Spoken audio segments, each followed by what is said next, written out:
stands at an important crossroad. We are a net remover of the carbon from the atmosphere. The removal capacity from our forests is over 100 million tons per year. Our energy emissions at present is really around 10 million a year. Therefore, if the RED Plus mechanisms delivers as it should be, Papua New Guinea can remain where every country needs to be by 2050 under the Paris Agreement, a net remover of carbon from the atmosphere. The preservation and conservation plus sustainable harvest and use of forest resources can be our commitment to you all for the upkeep of Earth, heading the red code humanity that was called by our good Secretary General Reuters. The recent Intergovernment Panel on Climate Change Sixth Assessment Report is crystal clear that human actions are the cause of the worsening climate crisis. We must take action to change this trajectory.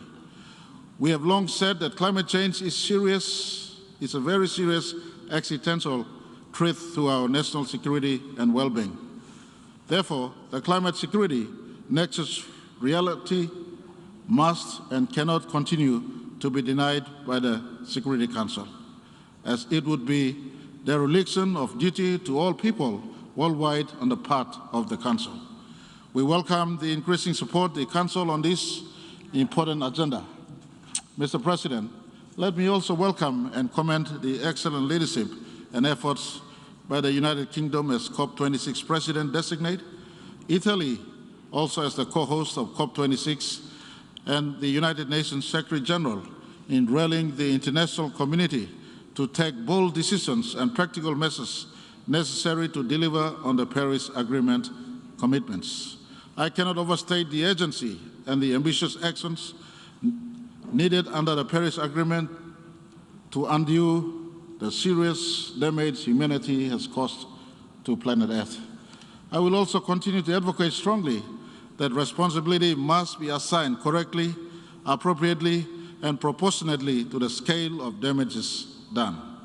Mr. President, during COP26, I will be seeking to progress a number of issues on behalf of Papua New Guinea and the wider Pacific Blue economy. We must all commit to the energy targets, deal with the land use, and advocate for the preservation of biodiversity and be more bold in climate financing commitments. These issues, which are important to Papua New Guinea and the Pacific Island Forum countries, and we will be seeking support and advocacy from developed and industrialized countries to back our domestic and regional efforts towards adaptation and mitigation through global funding assistance. I will be seeking an understanding to build a special set of criteria that is simplified to enable us to qualify for financial support for adaptation and mitigation strategies.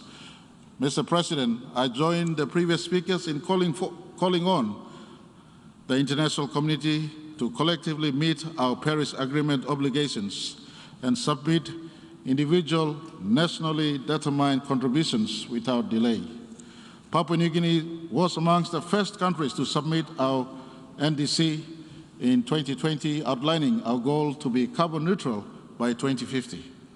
This plan includes drafting of our NDC plans, implementation plan regulation and alignment of NDC adaptation and the National Adaptation Plan, thanks to the support we received from the United Nations Development Programme. We want to see our major carbon emitters in the industrialized nations to be very genuine and committed in their actions to fund climate change mitigation and adaptation. Our failure in that regard is a denial of that responsibility. We wish to advocate also that the $100 billion annual commitment by developed countries to the developing nations on climate financing must be considered different from official development assistance. This will allow its guidelines to be sensitive to the climate change mitigation and adoption agenda and their specific requirement. For Papua New Guinea as a natural gas and oil exporting country, We are working towards ensuring our carbon footprints is minimized by implementing our Sustainable Development Goal 13, Roadmap 2020 to 2030 on climate change, launched last year.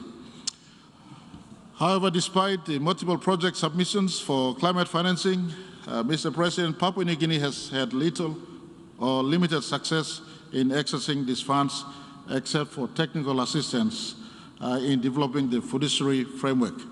This is quite disappointing, Mr. President. We need to see a more practical demonstration of genuine commitments. Other forms of assistance towards climate change adaptation and mitigation must also be streamlined to lessen the increasing debt burdens in small island states to free up the required fiscal space to support the economic recovery efforts from the COVID-19 pandemic and achieve sustainable development. I've had a call on member states to finalize a robust and fair carbon markets under the Paris rulebook to unlock a new financing stream that better accounts for the sustainable development interests of countries like my own. This will allow us to assign our development agenda under the different but appropriate financing opportunities, as long as the guidelines are appropriate but friendly to us. Mr. President, Papua New Guinea wants to achieve both conservation and development. In forestry, we have ceased issuance of new timber permits and renewal of existing ones, and will achieve complete round log export ban by 2025. We want to move into value-adding and downstream processing. We have adopted and designated a large conservation area in one of our provinces, Northern Province to be exact, as a pilot program in partnership with a regional environmental program, which will give us the learning experience we need for further designations of conservation areas. We are also in the process of establishing NDC roadmap for agriculture, forestry, and other land use and energy sector. Mr. President, COVID-19 will continue to remain our biggest challenge. Our numbers are low in terms of both confirmed cases and fatalities at the moment. And one of the most concerning for us in Papua New Guinea is the rate of vaccinations, which is quite low. Our government took up necessary upfront ownership through the enactment of an appropriate legislation in our national parliament, which we call the National Pandemic Act in 2020. This, together with very close working partnership with our valued development partners, including our Pacific family of nations through the Pacific Humanitarian Pathway on COVID-19 program, has given us much success. We cannot speak highly enough of such partnerships, including those through the COVAX facility and with the United Nations system, Australia, New Zealand, USA, Japan, China, European Union, UK, and the United Arab Emirates, which enable us to have immediate access to essential medical equipment and supplies, including the AstraZeneca, Johnson & Johnson, and Sinopharm COVID-19 vaccines. We continue to welcome and encourage further strengthening of cooperative global efforts to allow access to the COVID-19 vaccines in countries where they are most needed. We advocate for global efforts in curbing misinformation that has resulted in low rates of vaccinations in our country, especially the Facebook misinformations that keep on going on in public space. It will truly support our efforts in building national advocacy and awareness in the efficacy and safety of COVID-19 vaccines, a program ably supported by our development partners, including mostly notable the churches and the United Nations Country Office. We have to do all of that while keeping a very close eye on the general health sector of our country, because we cannot afford to lose sight of the other aspects of health in our country. Our National Health Plan is ready to be launched, except for the settlement of the financing plan that matches our health plan. It will encompass facility development, capacity building, pharmaceutical procurement, and development of primary, secondary, and tertiary healthcare, as well as building up provincial capacities and the requisite capacity building and education in as far as the health sector is concerned. Mr. President, economic management for us involves taking stock of where we were and building the right structures for re-engagement with our international partners, and ensuring that right enablers are put in place to build and sustain a robust economy.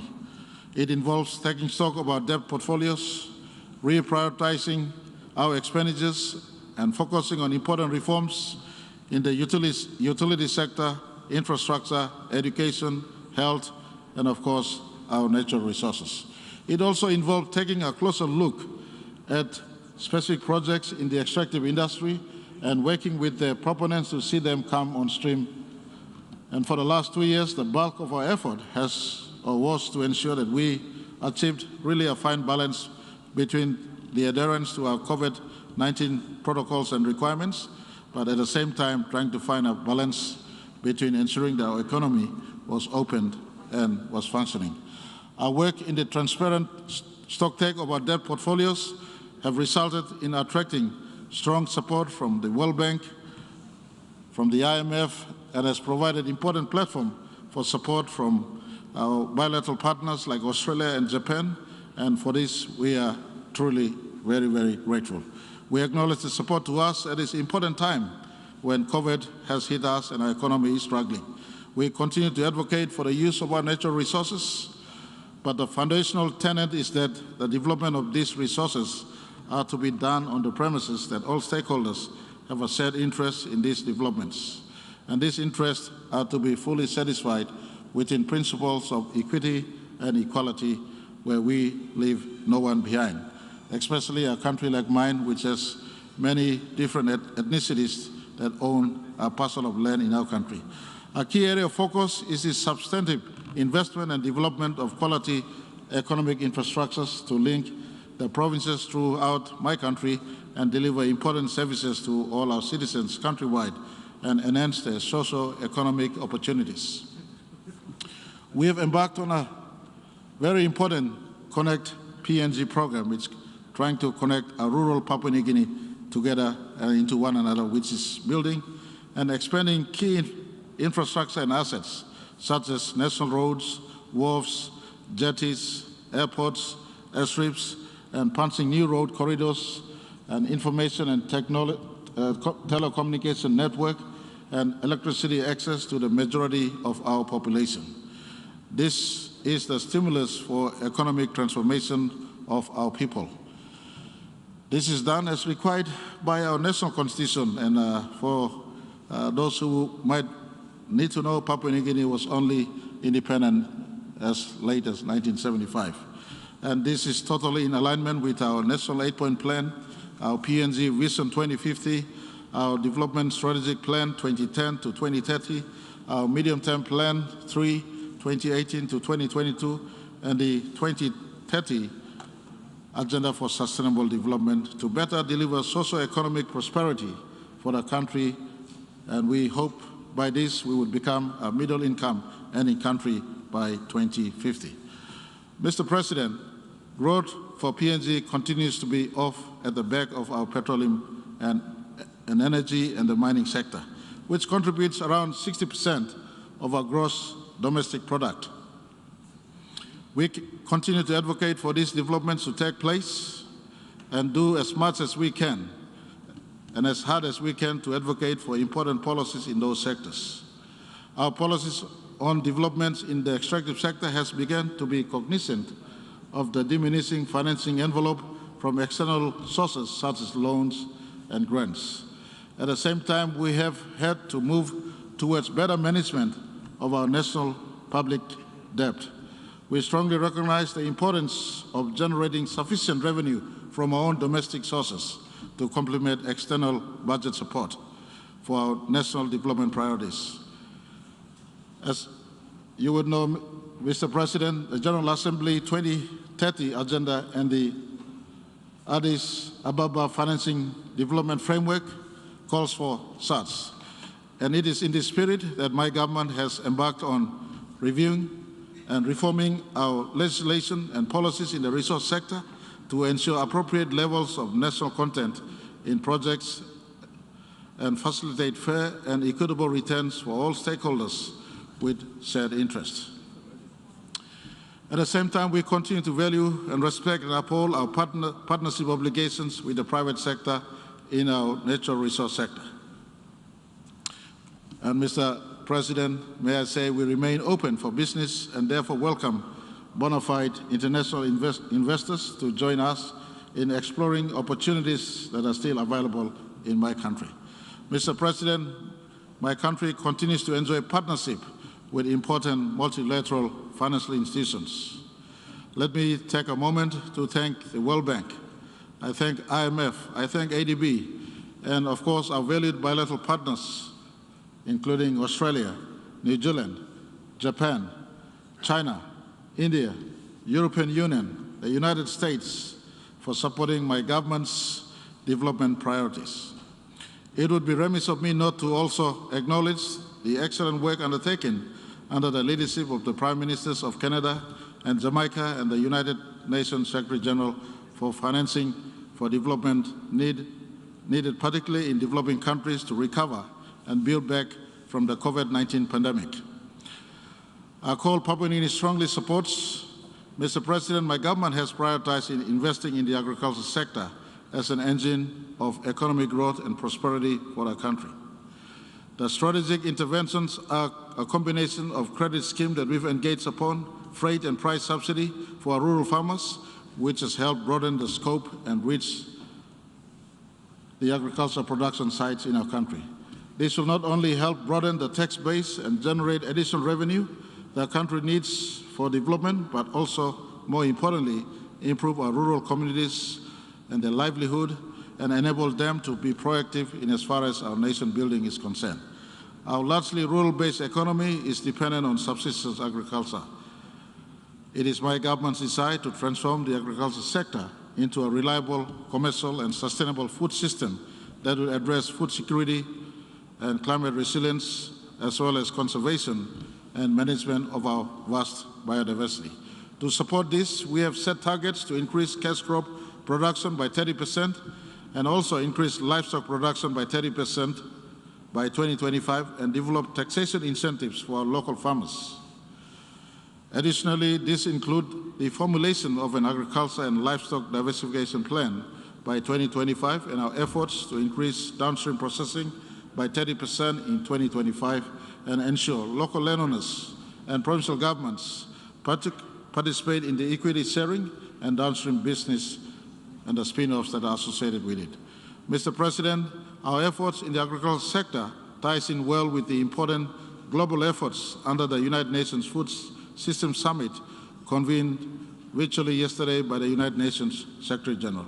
For Papua New Guinea, we have identified 5 key priority actions that forms our national pathway to transform our food systems in ways that will build a sustainable, equitable, resilient and healthier food system in our country. These details were shared in our national statement at the Food Systems Summit yesterday evening. However, I would underline that my country, with its arable and abundant land, has the potential to serve as a food basket for Asia-Pacific region and beyond, particularly at a time when food security around the world is now being threatened by the ravages of climate change, sea level rise, and the other crises. We therefore welcome multi-stakeholder partnership and investment to transform our organic food systems to address the global challenges relating to hunger, poverty, malnutrition, food security that fosters better health outcomes for our people and the communities and to deliver on the SDGs. Mr. President, in the energy sector, we recognize the importance of energy transition to renewable sources to move significantly away from fossil fuels and to options including hydro, solar, wind, and geothermal energy. We also have options to clean gas energy. Our government has since 2018, under the auspices of the Asia Pacific Economic Cooperation, we have been working with our development partners, Australia, Japan, New Zealand, and USA to be exact, on the Papua New Guinea electrification program. This is intended to provide reliable and affordable renewable energy to over 70% of the unreached households in our country by 2030. Enormous development outcomes ride on this program for our people We have stark partnership with the International Solar Alliance and International Renewable Energy Agency. And let me also say our private sector has come on board, the Fortescue Metal Group, the subsidiary, the Fortescue Future Industries, to strengthen our renewable energy transformation options in geothermal and hydropower energy space.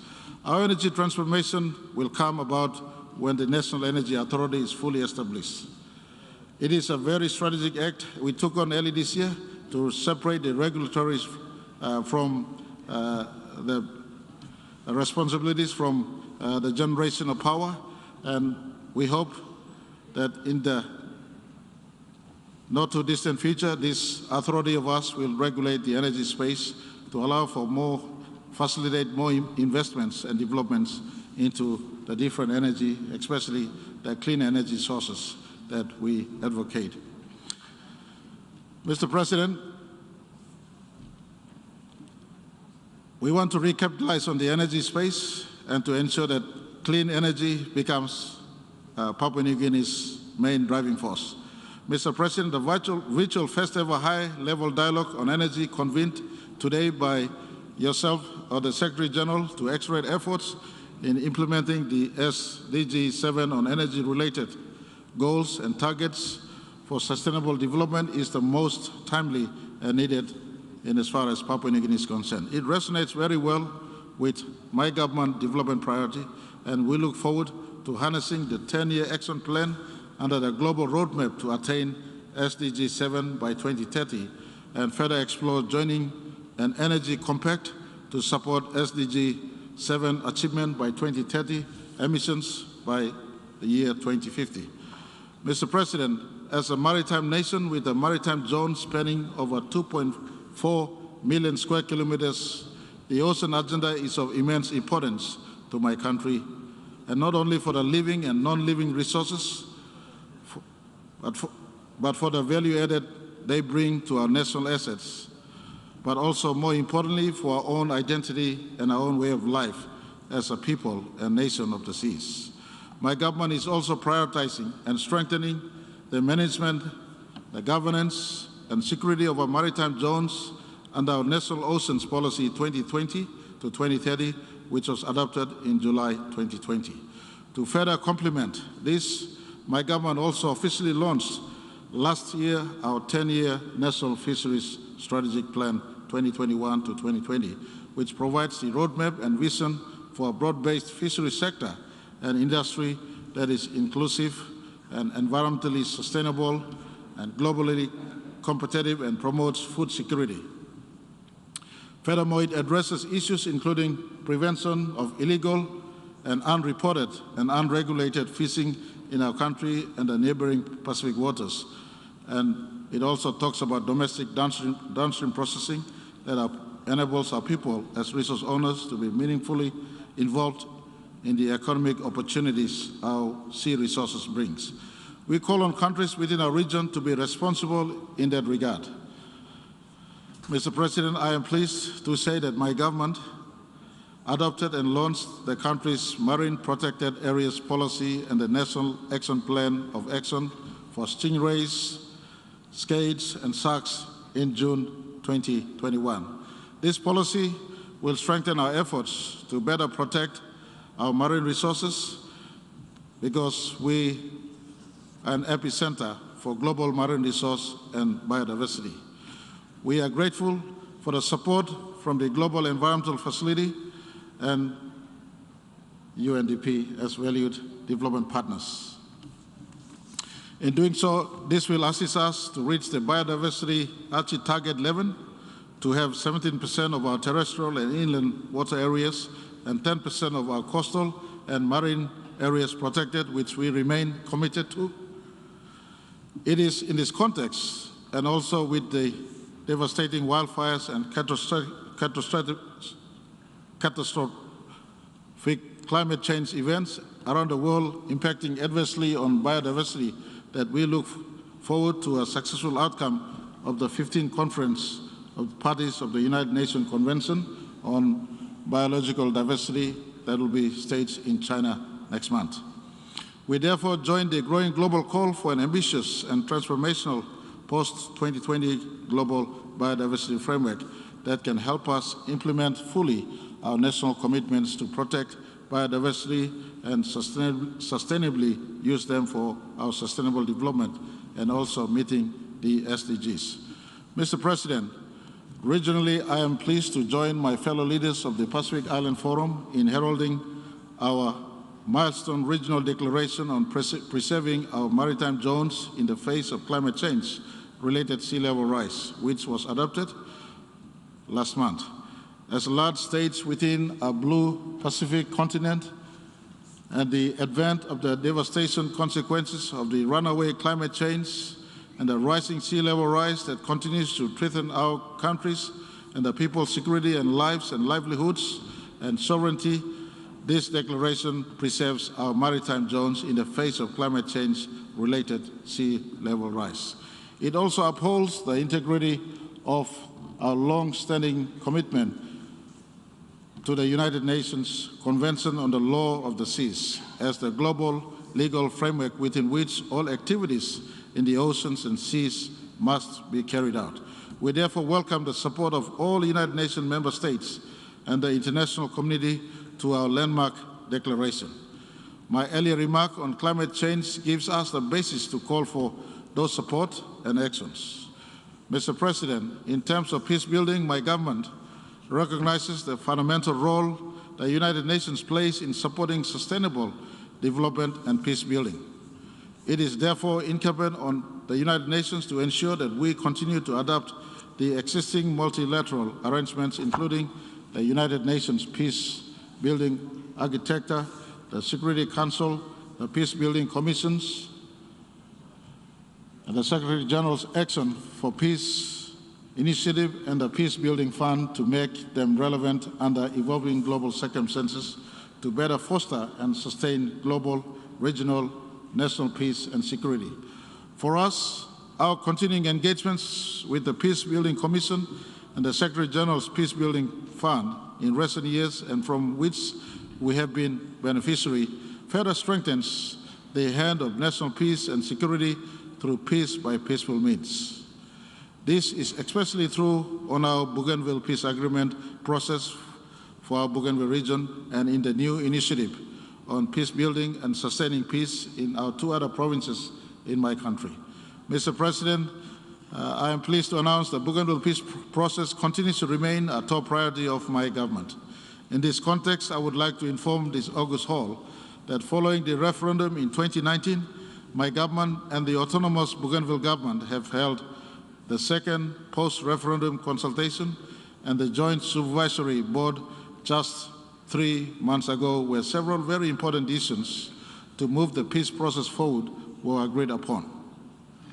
This included the reaffirmation of both parties to our commitment to the Bougainville Peace Agreement, the importance of a peaceful dialogue on the way forward, guided by the country's constitutional and parliamentary processes, including the respect to the outcome of the 2019 referendum, which includes the agreement to transfer all agreed powers and a joint roadmap to guide the post-referendum process.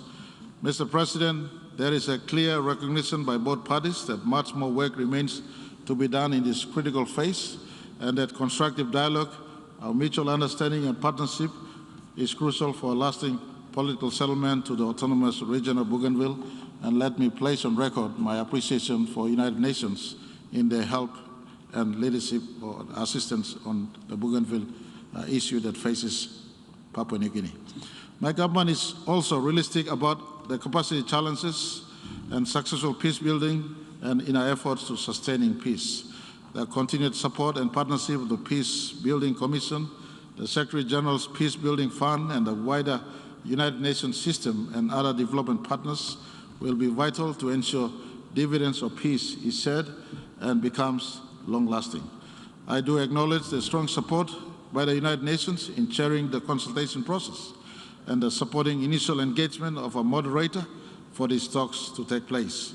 I would also like to put on record our sincere appreciation to our valued bilateral and multilateral development partners, and again including Australia, European Union, Japan, China, Germany, Ireland, New Zealand, the United States, the United Kingdom, and the entire United Nations systems for their continuing commitment and support towards the Bougainville peace process, and the recent initiative in the two provinces in the Highlands part of our country to look forward to a better work with all development partners on this important priority that my government is undertaking.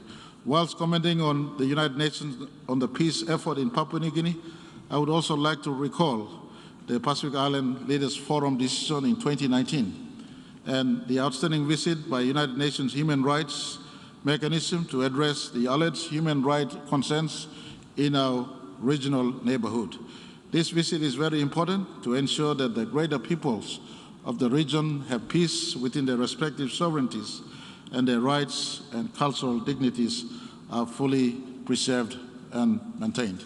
Mr. President, we also have long recognized that our sustainable development efforts will be in vain if we do not safeguard our women and girls in their human rights and preservation of the dignity and provide them opportunities to be equal development partners for nation building. This is why my government has prioritized gender equality and empowerment opportunities with policies, laws, and strategies, and we have set in place, among others, the Gender-Based Violence Strategy from 2016 to 2025 and the Family Protection Act, and provided that this demographic segment of our economy specific economic opportunities to be engaged in entrepreneurial activities to empower our women and our girls. This initiative takes into account of all our international commitments and obligations under relevant international frameworks, notably the Beijing Platform for Action.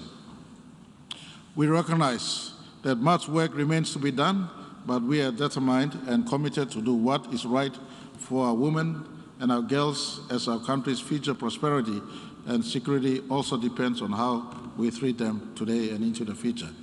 This is clearly demonstrated recently by the groundswell of support to combat and end the scourge of gender-based violence in the country. I am pleased to note that this year, my government, with the support of the parliamentarians to end gender-based violence, established by Partition Special Parliamentary Committee on Gender-Based Violence to inquire into gender-based violence in the country and propose recommendations and measures to combat and end the scourge of gender-based violences. A report of this important work has been tabled in Parliament, and we are working towards implementing it. This will complement the work done under a European Union-led and United Nations supported Spotlight initiative for ending violence against women and children, which was jointly launched when the United Nations Deputy Secretary General, Ms. Amina Mohammed, in March of 2020, visited Port Moresby. I really want to thank Her Excellency for this visit. It was not only a visit to the capital city, but she did step out into rural Papua New Guinea.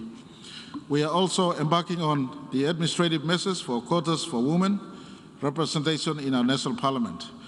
The inadequate representation of women in parliamentarian is a continuing concern for us in Papua New Guinea. We are optimistic to set in motion this initiative at our next general election scheduled for July 2022. These are but some of the key issues my government is now working in our third cycle universal periodic review report to be presented to the Human Rights Council in November of 2021. Mr. President, before I conclude, I would like to reiterate our call on the General Assembly to do better in delivering on the reforms of the United Nations Security Council. This important organ, entrusted with the international community's peace and security, with its archaic representation and working methods, is in dire need of an overhaul to ensure it meets with today's reality. We are concerned that it has been nearly 12 long years now since the first round of the intergovernmental negotiations for the reforms of the Security Council, and the costs keep on escalating for countries like ours. Despite all the extensive efforts on the 5 agreed elements of the IGN package, it still does not have any formal status to this date. For my delegation, a single consolidated document now and not in the indeterminate feature is indeed needed for real negotiations to pave way for the reforms of the Security Council. The importance of this cannot be overstated. We reiterate our call on the fundamental point. I also recognize as I close the important reality checked by the Secretary General Guterres in his call for action on the common agenda. The Secretary General's proposals and recommendations for call for a robust United Nations system, it has our full support, but we cannot progress the common agenda without dealing with the system that will carry it. And I thank you, Mr. President, for giving me an opportunity to speak. Under your presidency, we hope our planet can be a place and a better place for all. We have a hope that no one will be left behind. God bless you all. God bless our planet, planet Earth. Thank you very much for the opportunity. On behalf of the General Assembly, I wish to thank the Prime Minister and Minister for Bougainville Affairs of the independent state of Papua New Guinea for the statement just made, and I request protocol to escort His Excellency.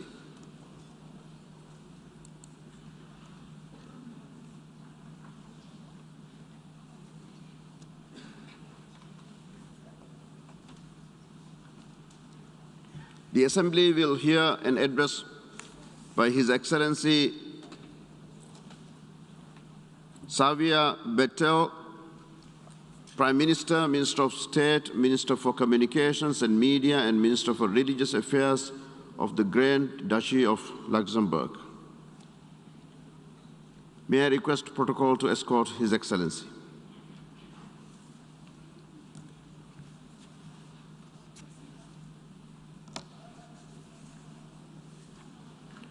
I have great pleasure in welcoming His Excellency Xavier Bettel, Prime Minister, Minister of State, Minister for Communications and Media, and Minister for Religious Affairs of the Grand Duchy of Luxembourg. I invite him to address the General Assembly. Monsieur le Président, Excellences, Mesdames, Messieurs, je dois vous dire que c'est avec une émotion que je m'adresse à vous aujourd'hui, et je me rappelle encore que l'année dernière, nous parlions tous à travers écran interposé, sans pouvoir interagir, sans pouvoir réagir, sans pouvoir soutenir. Et dans mon message, j'avais exprimé le souhait, le vœu qu'on puisse se revoir. Alors on se revoit en mode hybride, en mode réduit, mais on se revoit, on se retrouve, on retrouve plus. Et si nous pouvons aujourd'hui nous exprimer devant vous à cette tribune, si on peut retrouver plus de normalité dans notre quotidien, c'est grâce au dévouement, grâce à la persévérance et aussi, il faut dire, au génie de tous ceux et toutes celles qui ont épargné aucun effort depuis plus d'1 an et demi pour justement nous permettre d'endiguer petit à petit la pandémie de Covid-19, que ce soit les scientifiques, que ce soit les chercheurs, que ce soit les médecins, que ce soit le personnel soignant, que ce soit tous ceux qui ont permis de vivre, de pouvoir survivre même dans certaines situations et aujourd'hui de pouvoir trouver un vaccin. Et qui, il y a 12 mois, il y a 1 an, aurait dit qu'on trouverait un vaccin en si brève échéance et qu'on arrive à pouvoir se retrouver. Et n'oublions pas que cette ville fut frappée justement aussi par la pandémie de plein fouet et pourtant, cette ville est redevenue cette capitale de la diplomatie internationale et justement de cet engagement multilatéral. Cependant, on voit qu'un grand nombre de discours se font encore par vidéo, se font de manière interactive, donc on n'en est pas encore à la vie normale qu'on connaissait avant, mais on y arrive tout doucement. Et on sent aussi que la pandémie, et ça, on le sait tous, a un impact, qu'il soit économique, qu'il soit social, qu'il soit psychique, qu'il soit psychologique. On voit qu'il y a un impact aussi sur nos populations, et n'oublions pas que plus de 4,5 millions de personnes sont décédées après avoir contacté le virus, et 124 millions de personnes sont tombées dans l'extrême pauvreté. Et la pandémie a fait perdre aux écoliers plus de 1800 milliards d'heures de cours en présentiel, qui sont des chances. Et vous parliez d'espoir, et permettez-moi, je reviendrai, Monsieur le Président, tout à l'heure sur l'espoir. l'éducation fait partie justement de l'espoir pour beaucoup de gens. Donc la pandémie nous force à reconnaître la nécessité et l'urgence de changer notre façon de faire. On ne peut plus parler de business as usual et nous devons renforcer notre action collective dans le cadre du système multilatéral et justement avec les Nations Unies en son centre. Monsieur le Président, le Luxembourg vous félicite pour votre élection et vous pouvez compter sur l'appui de notre délégation dans l'accomplissement de votre important mandat. Et je vous remercie aussi du temps que vous avez trouvé ce matin pour pouvoir avoir cet échange avec vous et de pouvoir parler justement de cet espoir que je développerai un peu plus tard dans mon intervention. Et car c'est le sujet que vous avez décidé, sous cette égide, que vous avez décidé de mettre cette Assemblée. Et je pense que c'est un choix qui est très judicieux. Un choix judicieux car aujourd'hui, on entend plus des nouvelles qui nous poussent à désespérer, qui nous poussent à perdre espoir aujourd'hui. On a les pandémies, on entend, chez nous, les nouvelles commencent à chaque jour avec combien de gens, on a la push news à 6h30 qui nous dit combien de gens sont à l'hôpital, combien de gens sont décédés, combien de gens sont malades. On a les crises, on a les conflits qui continuent à se multiplier. Je citerai que 2 exemples, la crise en Afghanistan, où l'emprise des talibans sur le pays hypothèque quand même des progrès qui ont été réalisés ces 20 dernières années en termes de gouvernance démocratique, en termes de développement des droits humains et surtout pour les femmes et les filles afghanes. Et que dire de la crise climatique? Ces effets dévastateurs, frappent tous les pays. Aucun n'est à l'abri. Et j'ai parlé avec vous, j'ai parlé avec d'autres collègues pour lesquels la crise climatique est une crise même de survie. Quand nous, on a des crises et ça nous frappe, on a eu des inondations, on a eu des tempêtes, on a des tornades, mais d'autres pays, leur existence, même l'existence, la présence physique de leur pays, dépendra aussi des choix que nous ferons tous ensemble. Donc il serait aujourd'hui irresponsable de perdre espoir et de se laisser tout simplement au fatalisme, car l'espoir est permis, Monsieur le Président. Il y a des raisons d'espérer, et en fait cet espoir doit nous permettre à être inspirés et à agir. Oui, le temps du blabla est révolu, le temps de l'action est aussi venu. Et on dit que l'espoir fait vivre, c'est un proverbe, mais que pour l'espoir perdure et que justement l'espoir, parce que l'espoir peut aussi décevoir, l'espoir peut arriver à ce que certaines personnes après ne croient en plus rien. Et je pense que l'espoir perdure et permet d'être crédible aussi s'il y a des réalisations concrètes qui permettent aussi une solidarité de fait, pour déclarer Robert Schuman concernant la construction européenne. Et en tant que responsables politiques, nous devons réagir ensemble. Nous devons réagir pour les défis mondiaux ensemble. On doit arrêter de penser que la fermeture de frontières, comme on a eu le réflexe par exemple dans cette pandémie, la construction de murs, l'égoïsme, le retrait sur soi-même, soient les solutions. Et on doit être conscient que nous n'avons pas toutes les clés en main non plus en tant que gouvernement. Nous avons besoin, si on veut y réussir, de la société civile, nous avons besoin du secteur privé, nous avons besoin de nos citoyens, en particulier des jeunes, qui, eux, s'inquiètent des décisions que nous prenons aujourd'hui, ou justement peut-être de non-décisions que nous ne prenons pas aujourd'hui. Et notre secrétaire général, Antonio Guterres, nous y rappelle, et je remercie pour son action, et je lui renouvelle aussi mes félicitations et vœux de succès pour son second mandat à la tête de notre organisation. Et dans son rapport qu'il vient de présenter, notre programme commun, il nous met devant nos responsabilités. Et je suis d'accord avec lui quand il dit que nous sommes à un tournant de l'histoire. Mon pays est membre fondateur de l'ONU et on s'engage depuis de longues dates pour le multilatéralisme et pour un ordre international fondé justement aussi sur la règle de droit. Aujourd'hui, mon pays est prêt à répondre à l'appel du secrétaire général pour mettre sur pied un système multilatéral plus solide, plus efficace, plus inclusif, travaillant davantage aussi en réseau. Et ce n'est qu'ainsi que nous pourrons assurer la paix, la sécurité, le développement durable dans tous ses aspects, y compris la santé, le respect de l'état de droit et les droits humains.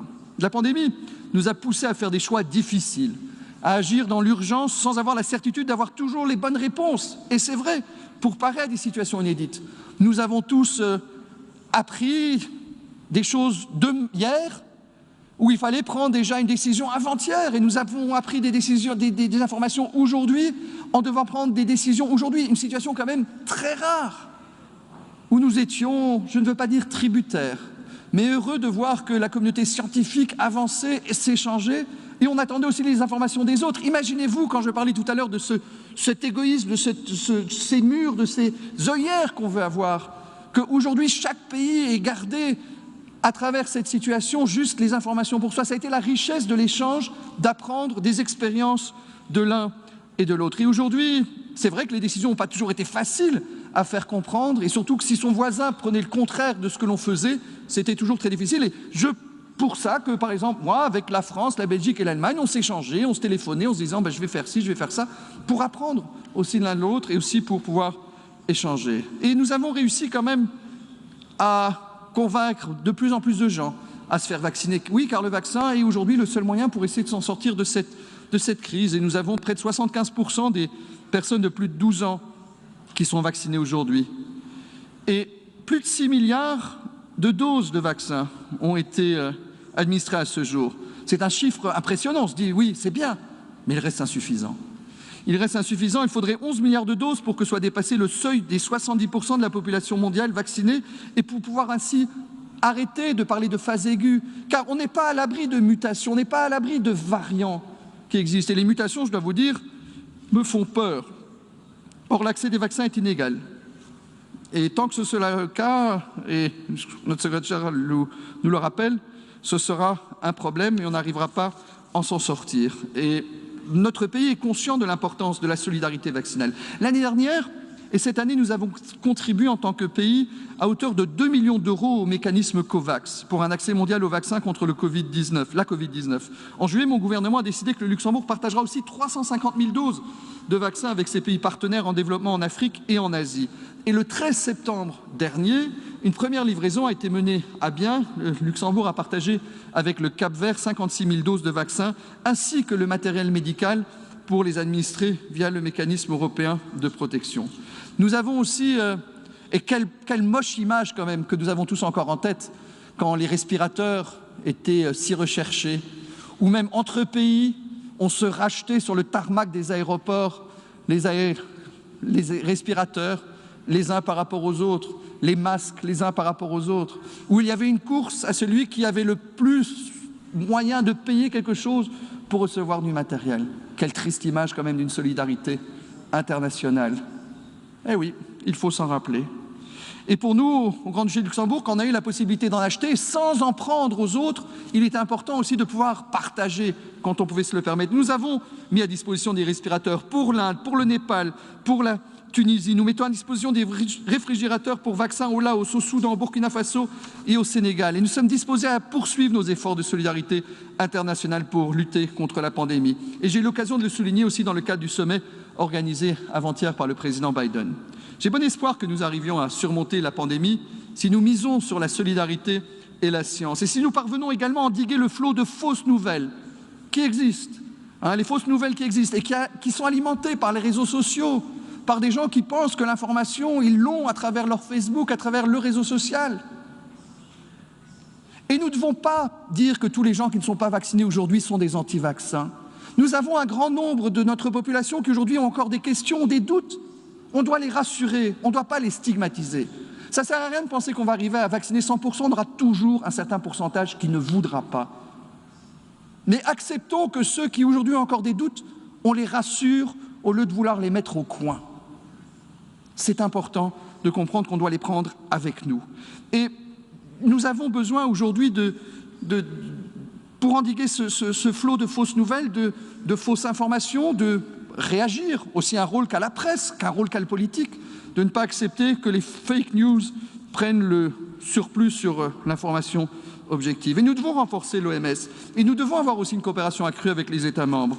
Et le groupe indépendant mis en place par le directeur général de l'OMS a formulé des recommandations qui sont utiles aussi à cet égard. Permettez-moi, Monsieur le Président, aussi, il y a 6 ans, de parler de l'accord historique de Paris.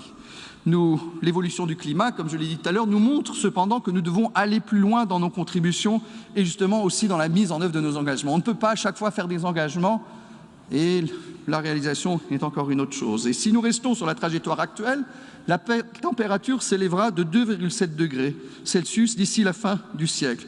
Or, nous devons limiter le réchauffement de la planète à 1,5 degré par rapport au niveau pré-industriel. Et ce matin, nous avons un échange, Monsieur le Président, justement, sur les répercussions que ce réchauffement peut avoir sur certains. Certains pays, peut-être, demain, n'existeront plus si nous avons une fonte des glaces qui existe. Réalisez-le. Moi, je suis un pays, si je n'existe plus, j'ai d'abord l'Allemagne, j'ai la Belgique, j'ai la France, j'ai d'autres pays autour de moi. Je suis enclavé, je n'ai pas d'accès à la mer. Mais imaginez-vous que vous êtes une île et que peut-être demain, si on n'agit pas tous ensemble, vous pourriez disparaître. Quel scénario! Donc, il est important qu'on agisse ensemble. Et j'ai la chance de faire partie de cette Union européenne qui a pris des engagements forts. Et je remercie aussi les pays qui sont restés ou qui sont revenus pour participer à l'accord de Paris. On le doit aux générations futures. Et j'ai eu peur, il y a quelques années, quand certains pays ont dit « nous ne voulons plus participer à l'accord de Paris », que ça puisse avoir un effet domino et que nous ayons un effet contre-productif. Donc tous ceux qui sont liés, qui sont restés, ou à ceux qui sont revenus, un grand merci. Et pour nous, il est important de réduire les émissions nettes à effet de serre d'au moins 55%, et nous l'avons justement mis dans une loi au Grand-Duché de Luxembourg aussi, où nous avons doublé, par exemple, la production d'énergie renouvelable ces dernières années. Et nous devons tenir notre engagement à l'égard des pays en développement et les aider aussi à renforcer leur capacité à faire face aux effets du changement climatique. Et mon pays a, par exemple, décidé de doubler son financement climatique international pour le porter à 200 millions d'euros sur la période 21-25. Et je vous précise que le Luxembourg, ce financement pour le climat, est additionnel à l'aide publique au développement à laquelle nous continuons de consacrer au moins 1%. Et ce pourcent d'aide au développement, croyez-moi, je suis maintenant Premier ministre depuis 2013. Ces 8 dernières années, souvent on m'a dit « Est-ce que vous croyez que c'est toujours nécessaire de garder ce pourcent d'aide au développement ?» Je vous dis oui. C'est vrai que certains populistes dans votre pays vont vous expliquer que vous avez aussi des problèmes chez vous. Mais couper l'aide aux pays qui en ont plus besoin serait de l'égoïsme. Et sachez défendre la politique de coopération dans votre pays pour les autres et ne pas tomber sous les sirènes du populisme et de vouloir tout de suite sortir le stylo rouge dès qu'on parle de vouloir aider les autres. Monsieur le Président, la COP26 s'ouvre bientôt à Glasgow et je pense que ce sera un moment de vérité. Et j'espère que nous serons tous au rendez-vous et que nous prendrons les décisions qui s'imposent justement pour les générations futures, pour leur garantir aussi un environnement sain. Quand je parle des jeunes, l'UNICEF estime que plus d'1 milliard d'enfants sont exposés au choc climatique, Monsieur le Président. Et la crise climatique est donc aussi une crise des droits de l'enfant. Dans ce contexte, et mon pays est particulièrement fier d'être membre de la coalition des repas scolaires, comme j'ai eu l'occasion de le souligner avant-hier au sommet des Nations Unies sur les systèmes alimentaires. Des programmes de repas scolaires efficaces constituent un investissement intelligent dans les générations futures en facilitant la création d'opportunités, en particulier pour les jeunes filles et les femmes. Les droits humains sont mis à l'épreuve tous les jours par la crise climatique, par la pandémie, mais aussi par les guerres et les conflits qui sont le théâtre de crimes, qui heurtent la conscience humaine, de l'Afghanistan au Sahel, en passant par le Proche-Orient, la Syrie, le Yémen, mais aussi l'Éthiopie.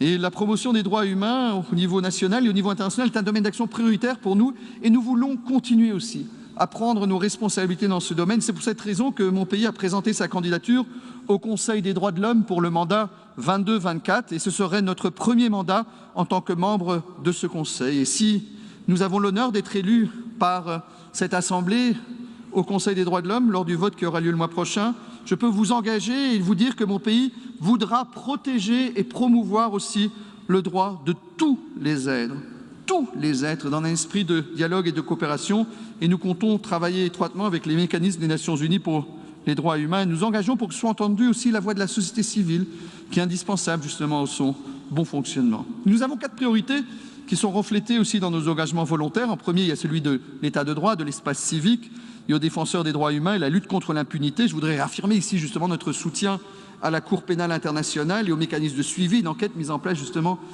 dans le cadre des Nations Unies. En deuxième lieu, le développement durable et l'action climatique fondée sur les droits humains. Nous reconnaissons l'importance justement du droit au développement et nos politiques de coopération, d'action climatique ambitieuses, justement, qui tiennent le lien ici fort qui existe entre la mise en œuvre du programme de développement durable à l'horizon 2030, la lutte contre le changement climatique et le respect des droits humains à l'échelle de la planète. Et en troisième lieu, l'égalité des genres et la lutte contre toutes les discriminations.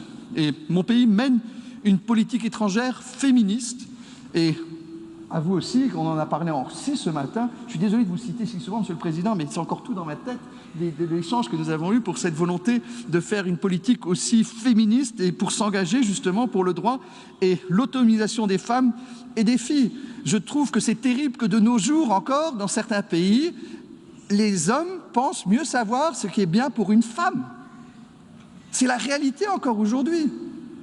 C'est quand même terrible que des hommes pensent mieux savoir ce que doit décider une femme ou ce qu'une femme doit savoir, ce qui est bien pour elle, mais pensé par un homme qui pense mieux savoir qu'elle-même ce qui est bien. Et je parle au niveau de l'éducation, je parle à la santé, je parle au niveau des droits sexuels et des droits reproductifs.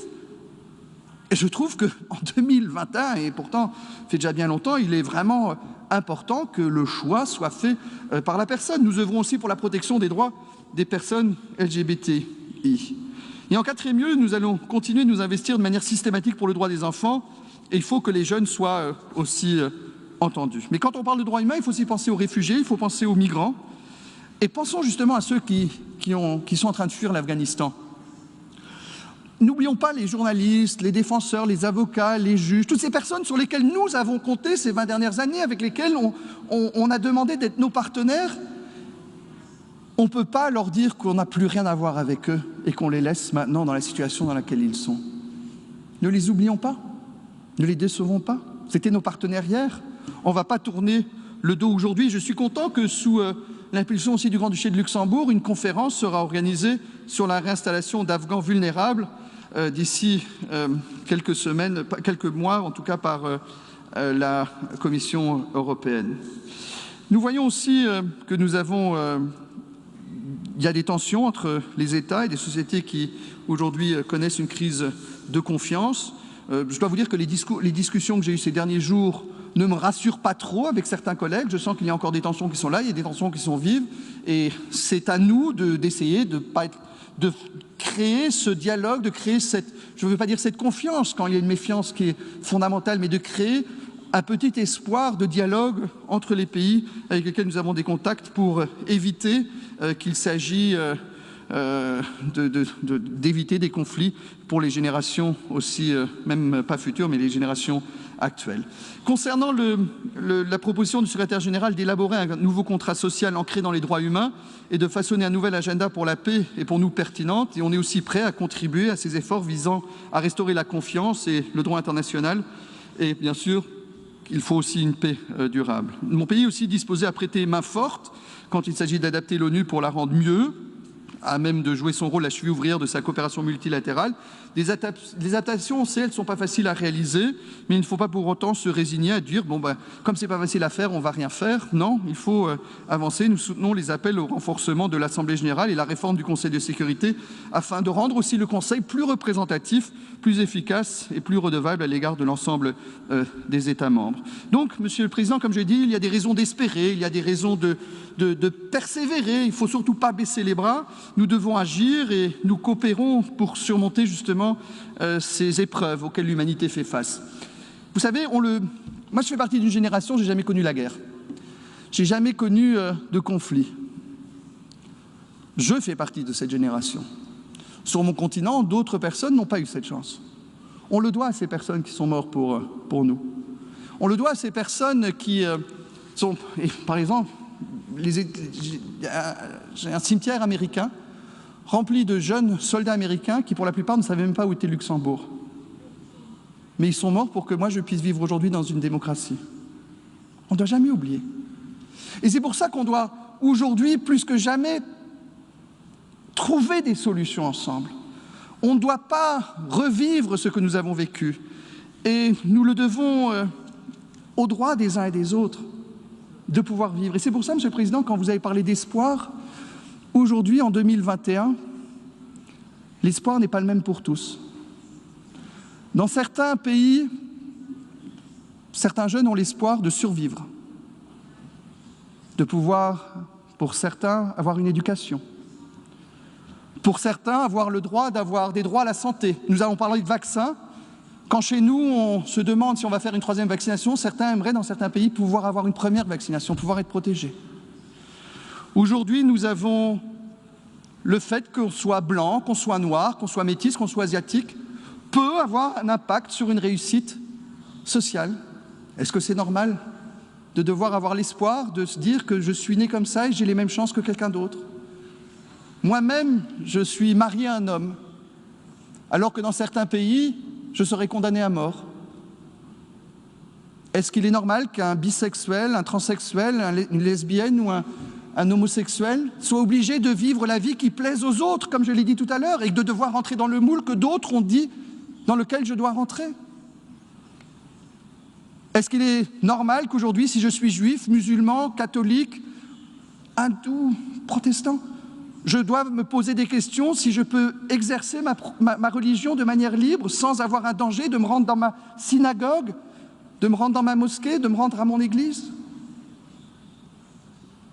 Donc l'espoir est quelque chose qui aujourd'hui dépend de là où j'habite, de là où je suis né, de la couleur que j'ai, de ma sexualité.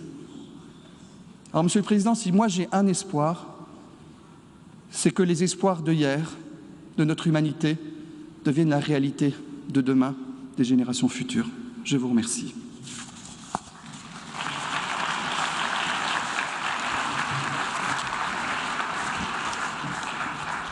On behalf of the General Assembly, I wish to thank Prime Minister, Minister of State, Minister for Communications and Media, and Minister for Religious Affairs of the Grand Duchy of Luxembourg for the statement just made, and I request protocol to escort His Excellency. I now give the floor to the distinguished representative of Pakistan to introduce an address by the head of government. Mr. President, I have the great honor to introduce a recorded statement by His Excellency Mr. Imran Khan, the Prime Minister of the Islamic Republic of Pakistan. Bismillah ar-Rahman ar-Rahim. Iyaka na'budu wa iyaka nasta'in. Mr. President, I congratulate you on assuming the presidency of the 76th session of the General Assembly.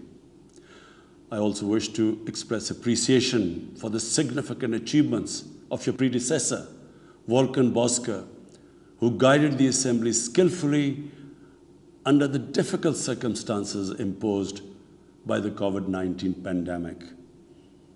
Mr. President, the world is facing triple challenge of the COVID-19,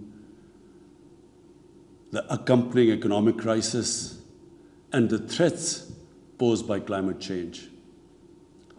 The virus does not discriminate between nations and people, nor do the catastrophes imposed by uncertain weather patterns. The common threats faced by us today not only expose the fragility of the international system, they also underscore the oneness of humanity. By the grace of Almighty Allah, Pakistan has been successful so far in containing the COVID pandemic. Our collaborated strategy of smart lockdowns helped save lives and livelihoods and kept the economy afloat. Over 15 million families survived through a social protection program of Asas. Mr. President, climate change is one of the primary existential threats that our planet faces today. Pakistan's contribution to global emissions is negligible, yet we are among the 10 most vulnerable countries to the effects of climate change in the world. Being fully aware of our global responsibilities, we have embarked upon game-changing environmental programs, reforesting Pakistan through our 10 billion tree tsunami, preserving natural habitats, switching to renewable energy, removing pollution from our cities, and adapting to the impacts of climate change. To address the triple crisis of COVID pandemic, economic downturn, and climate emergency, we need a comprehensive strategy that should include, number one, vaccine equity. Everyone, everywhere, must be vaccinated against COVID, and as soon as possible. Two, adequate financing must be made available to developing countries. This can be ensured through comprehensive debt restructuring, expanded ODA, redistribution of unutilized SDRs, and allotment of a greater proportion of SDRs to developing countries. And finally, provision of climate finance. 3, we must adopt clear investment strategies which help alleviate poverty, promote job creation, build sustainable infrastructure, and of course, bridge the digital divide. I propose that the Secretary General convene an SDG summit in 2025 to review and accelerate implementation of sustainable development goals. Mr. President, because of the plunder of the developing world by their corrupt ruling elites, the gap between the rich and the poor countries is increasing at an alarming speed. Through this platform, I've been drawing the world's attention towards the scourge of illicit financial flows from developing countries. The Secretary General's high-level panel of financial accountability, transparency, and integrity, called the FACT-I panel, has calculated that a staggering $7 trillion in stolen assets are parked in financial haven destinations. This organized theft and illegal transfer of assets has profound consequences for the developing nations. It depletes their already meager resources, accentuates the levels of poverty, especially when laundered money puts pressure on the currency and leads to its devaluation. At the current rate, when the FACT-I panel estimates that $1 trillion every year is taken out of the developing world, there will be a mass exodus of economic migrants towards the richer nations. What the East India Company did to India, the crooked ruling elites are doing to the developing world, plundering the wealth and transferring it to Western capitals and offshore tax havens. And Mr. President, retrieving the stolen assets from the developed countries is impossible for poor nations. The rich countries have no incentives or compulsion to return this ill-gotten wealth. And this ill-gotten wealth belongs, remember, to the masses of the developing world. I foresee in the not-too-distant future, a time will come when the rich countries will be forced to build walls to keep out economic migrants from these poor countries.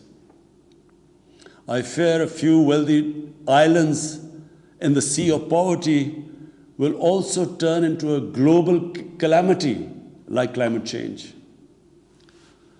The General Assembly must take steps meaningfully to address this deeply disturbing and morally repugnant situation, naming and shaming the haven destinations and developing a comprehensive legal framework to halt and reverse the illicit financial flows are most critical actions to stop this great economic injustice. And at a minimum, the recommendations of the Secretary General's FACT-I panel should be fully implemented. Mr. President, Islamophobia is another pernicious phenomenon that we all need to collectively combat. In the aftermath of the 9/11 terrorist attacks, terrorism has been associated with Islam by some quarters. This has increased the tendency of right-wing, xenophobic, and violent nationalists, extremists, and terrorist groups to target Muslims. The UN Global Counterterrorism Strategy has recognized these emerging threats. We hope the Secretary General's report will focus on these new threats of terrorism posed by Islamophobes and right-wing extremists. I call on the Secretary General to convene a global dialogue on countering the rise of Islamophobia. Our parallel efforts at the same time should be to promote interfaith harmony, and they should continue. Mr. President, the worst and most pervasive form of Islamophobia now rules India. The hate-filled Hindutva ideology propagated by the fascist RSS-BJP regime has unleashed a reign of fear and violence against India's 200 million Muslim-strong community. Mob lynching by cow vigilantes, frequent pogroms such as the one in New Delhi last year, discriminatory citizenship laws to purge India of Muslims, and a campaign to destroy mosques across India and obliterate its Muslim heritage and history are all part of this criminal enterprise. New Delhi has also embarked on what it ominously calls the final solution for Jammu and Kashmir dispute. It has undertaken a series of illegal and unilateral measures in occupied Jammu and Kashmir since 5th August 2019. It has unleashed a reign of terror by an occupation force of 900,000. It has jailed senior Kashmiri leadership, imposed a clampdown on media and internet, violently suppressed peaceful protest, abducted 13,000 young Kashmiris and tortured hundreds of them. It has extrajudicially killed hundreds of innocent Kashmiris in fake encounters and imposed collective punishments by destroying entire neighborhoods and villages. We had unveiled a detailed dossier on gross and systematic violations of human rights by the Indian security forces in occupied Jammu and Kashmir. This repression is accompanied by illegal efforts to change the demographic structure of the occupied territory and transform it from a Muslim majority into a Muslim minority. Indian actions violate the resolutions of the United Nations Security Council on Jammu and Kashmir. They clearly prescribe, the resolutions clearly prescribe that the final disposition of the disputed territory should be decided by its people through a free and impartial plebiscite held under the UN auspices. India's action in occupied Jammu and Kashmir also violate international human rights and humanitarian laws, including the 4th Geneva Convention, and amount to war crimes and crimes against humanity. It is unfortunate, very unfortunate, that the world's approach to violations of human rights lack even-handedness and even are selective. Geopolitical considerations or corporate interests, commercial interests, often compel major powers to overlook the transgressions of their affiliated countries. Such double standards, and the most glaring in case of India, where this RSS-BJP regime is being allowed to get away with human rights abuses with complete immunity. The most recent example of Indian barbarity was the forcible snatching of the mortal remains of the great Kashmiri leader, Sayyid Ali Shah Gilani, from his family, denying him a proper Islamic funeral and burial in accordance with his wishes and the Muslim tradition. Devoid of any legal or moral sanction, this action has been against the basic norms of human decency. I call on this General Assembly to demand that Sayyid Gilani's mortal remains be allowed to be buried in the cemetery of martyrs with the appropriate Islamic rites. Mr. President, Pakistan desires peace with India as with all its neighbors. But sustainable peace in South Asia is contingent upon resolution of the Jammu and Kashmir dispute in accordance with the relevant United Nations Security Council resolutions and the wishes of the Kashmiri people. Last February, we reaffirmed the 2003 ceasefire understanding along the line of control. The hope was that it would lead to a rethink of the strategy in Delhi.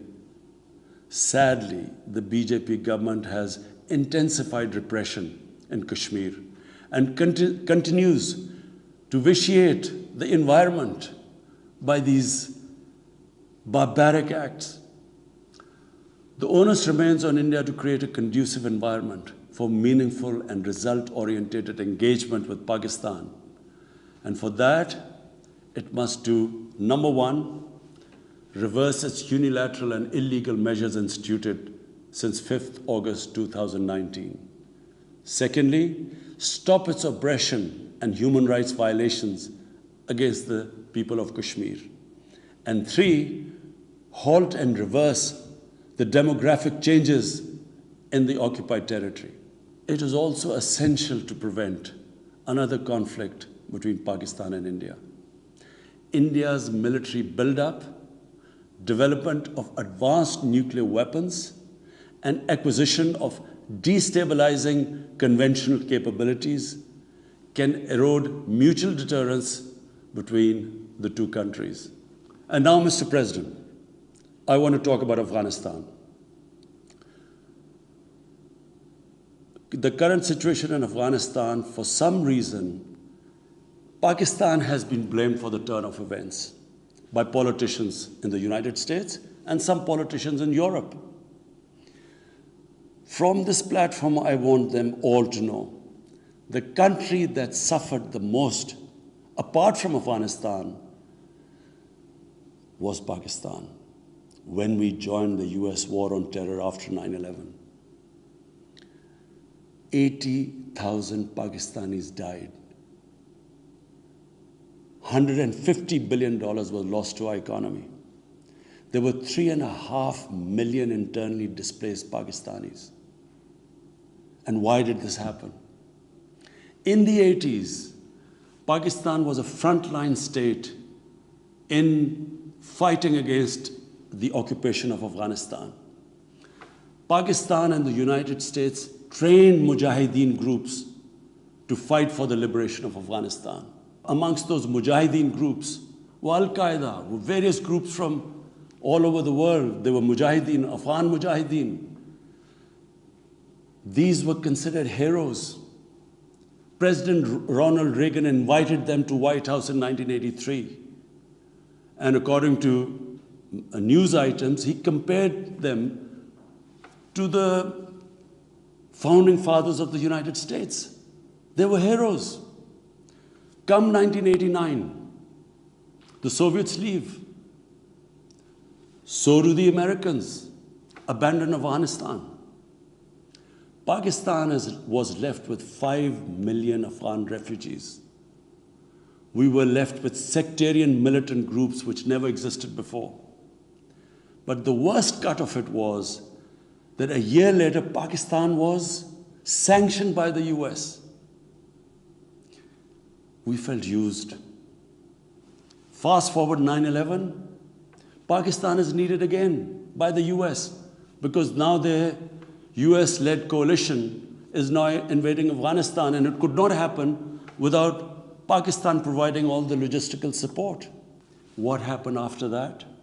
The same mujahideen that we had trained that fighting foreign occupation was a sacred duty, a holy war, a jihad, they turned against us.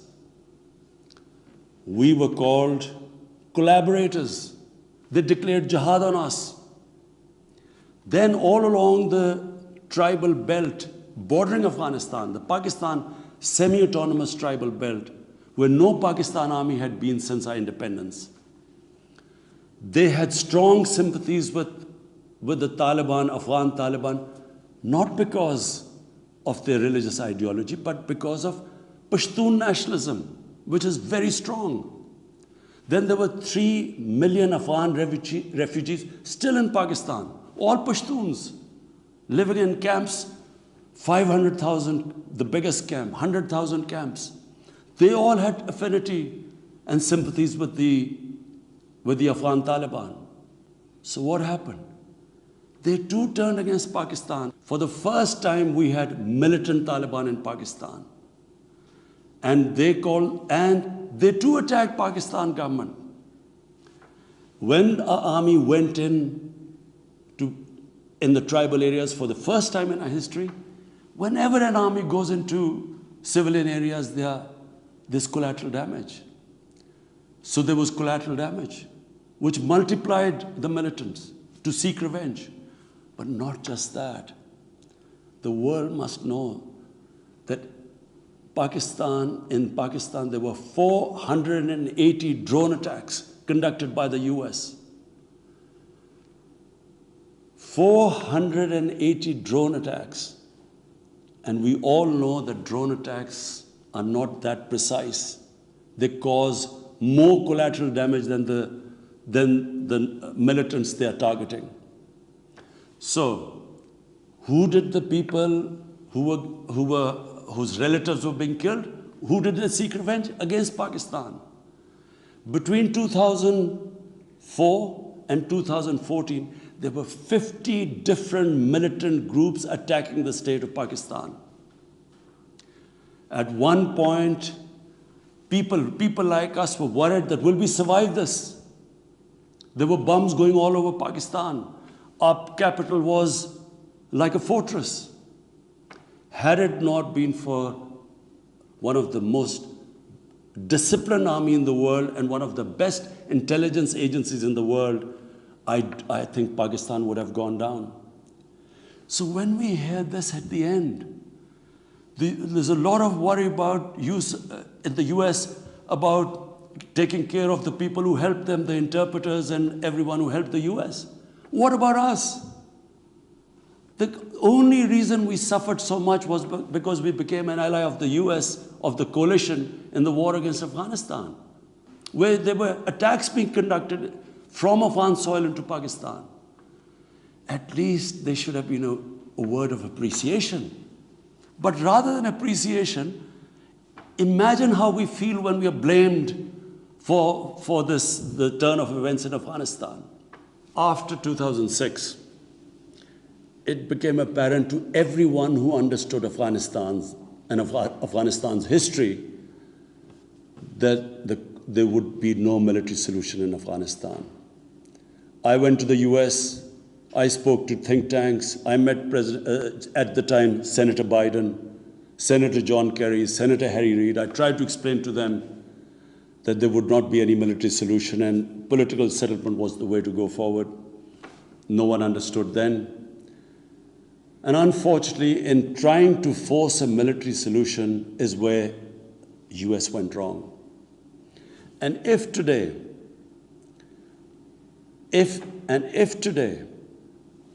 the world needs to know why the Taliban are back in power, all the world has to do is do a deep analysis of why 300,000 well-equipped Afghan army, and remember, Afghans are one of the bravest nations on earth. Why did this 300,000 Afghan army give up without a fight? The moment a deep analysis of this is done, the world would know why the Taliban are back in power, and it's not because of Pakistan. So, Mr. President, right now, the whole world community should think, what is the way ahead? There are two paths we can take. If we neglect Afghanistan right now, according to the UN, half the people of Afghanistan are already vulnerable. And by next year, almost 90% of people in Afghanistan will go below the poverty line. There's a huge humanitarian crisis looming ahead. And this will have serious repercussions, not just for the neighbors of Afghanistan, but it will have repercussions everywhere if a destabilized, a chaotic Afghanistan again becomes a safe haven for international terrorists. The reason why the US came to Afghanistan in the first place. So therefore, there is only one way to go. We must strengthen this current government, stabilize it, for the sake of the people of Afghanistan. What have the Taliban promised? They will respect human rights. They will have an inclusive government. They will not allow this soil to be used by terrorists. And they have given amnesty.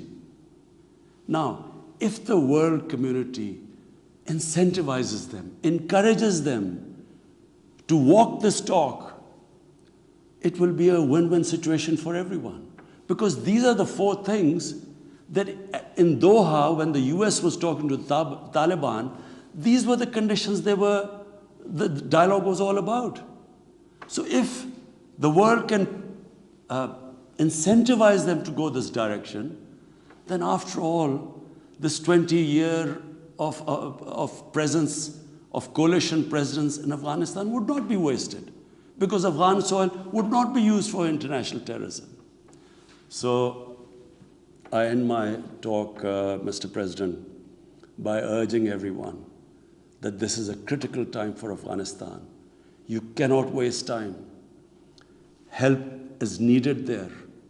Humanitarian assistance has to be given there immediately. And the Secretary General of the United Nations has taken bold steps. I urge you to mobilize the international community and move in this direction. Thank you.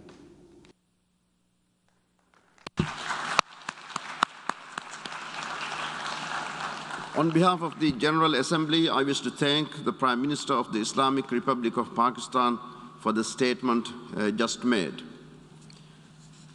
The Assembly will hear an address by His Excellency Irakli Garibashvili, Prime Minister of Georgia.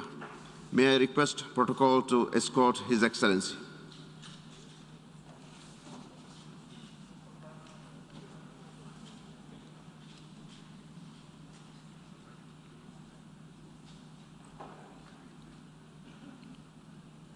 I have great pleasure in welcoming His Excellency Irakli Garibashvili, Prime Minister of Georgia. I invite him to address the General Assembly. Mr. President, Mr. Secretary General, dear colleagues, dear friends. On behalf of the Georgian people, it is an honor to speak here at the United Nations General Assembly. The UN provides each member state a platform to voice concerns and share its views about the most pressing challenges and opportunities of our time. Today, I bring the same Georgian spirit of cooperation and global engagement that motivated our country to join the UN after restoring independence 30 years ago. While our democratic nation may be young, our values and traditions are deeply rooted. We have survived and thrived through many cycles of history over thousands of years. Our history has helped forge a tough, proud, and resilient people, open to the world and finding our own way forward. Georgia is a diamond in the rough, still seeking to sharpen our edges to reveal the full potential of the nation. Situated at the crossroads of civilizations, where East meets West and North meets South, Georgia has always adjusted to meet new challenges at every turn in our past. I applaud the UN for going ahead with this General Assembly during a global pandemic. Rather than not meeting, we have acknowledged that a safe and responsible gathering is more important now than ever. The importance of this meeting cannot be understated. The world is still in a vicious fight against COVID-19, which has ravaged the globe and affected economies and livelihoods. As we continue our effort to build back better from the pandemic with a sense of unity, we have to come together to meet the needs of the world. Georgia is grateful to the United States, European Union, and China, as well as the vaccine producers, who provided vaccines to safeguard the health of the Georgian people. Working in a common purpose, we will put an end to the pandemic and get back to forging a better, brighter future for the entire world. I stand in front of you representing a country that is full of determination and faith. A country which is optimistic but always looks at its future through a pragmatic lens. I am proud of our membership in the UN and the work the UN does for humankind. I'm also very proud of my country and the work of the governing Georgian Dream Party to deliver a stronger democracy, a stronger economy, and a brighter future for our people. In bringing about the changes needed to keep pushing ahead, my government has a development plan, a clear vision for 2030 that aligns perfectly with the UN's 2030 agenda. We stand for a more sustainable environment, protecting the rights of all people, greater economic fairness and resilience, and a revitalized UN, among many other aspirations shared between Georgia and the United Nations.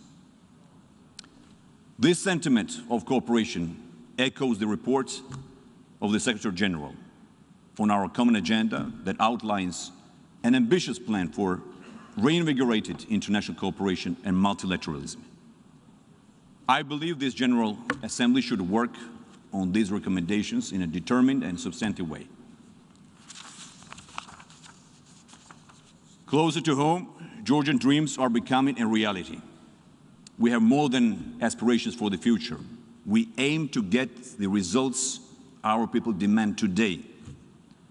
Even with the deep setbacks from COVID-19, our economy is on the mend. Growth is surging. Jobs are being created, and we are once again one of the leading tourist destinations in the world. The world continues to recognize our democratic, economic, financial, and legal reforms. Some notable rankings demonstrate the spectacular strides Georgia has made to become one of the leading countries in the region and in promoting robust economic development. According to the World Bank, Georgia takes 7th position amongst 190 countries for ease of doing business. The Heritage Foundation's Index of Economic Freedom ranks us 12th amongst 184 countries.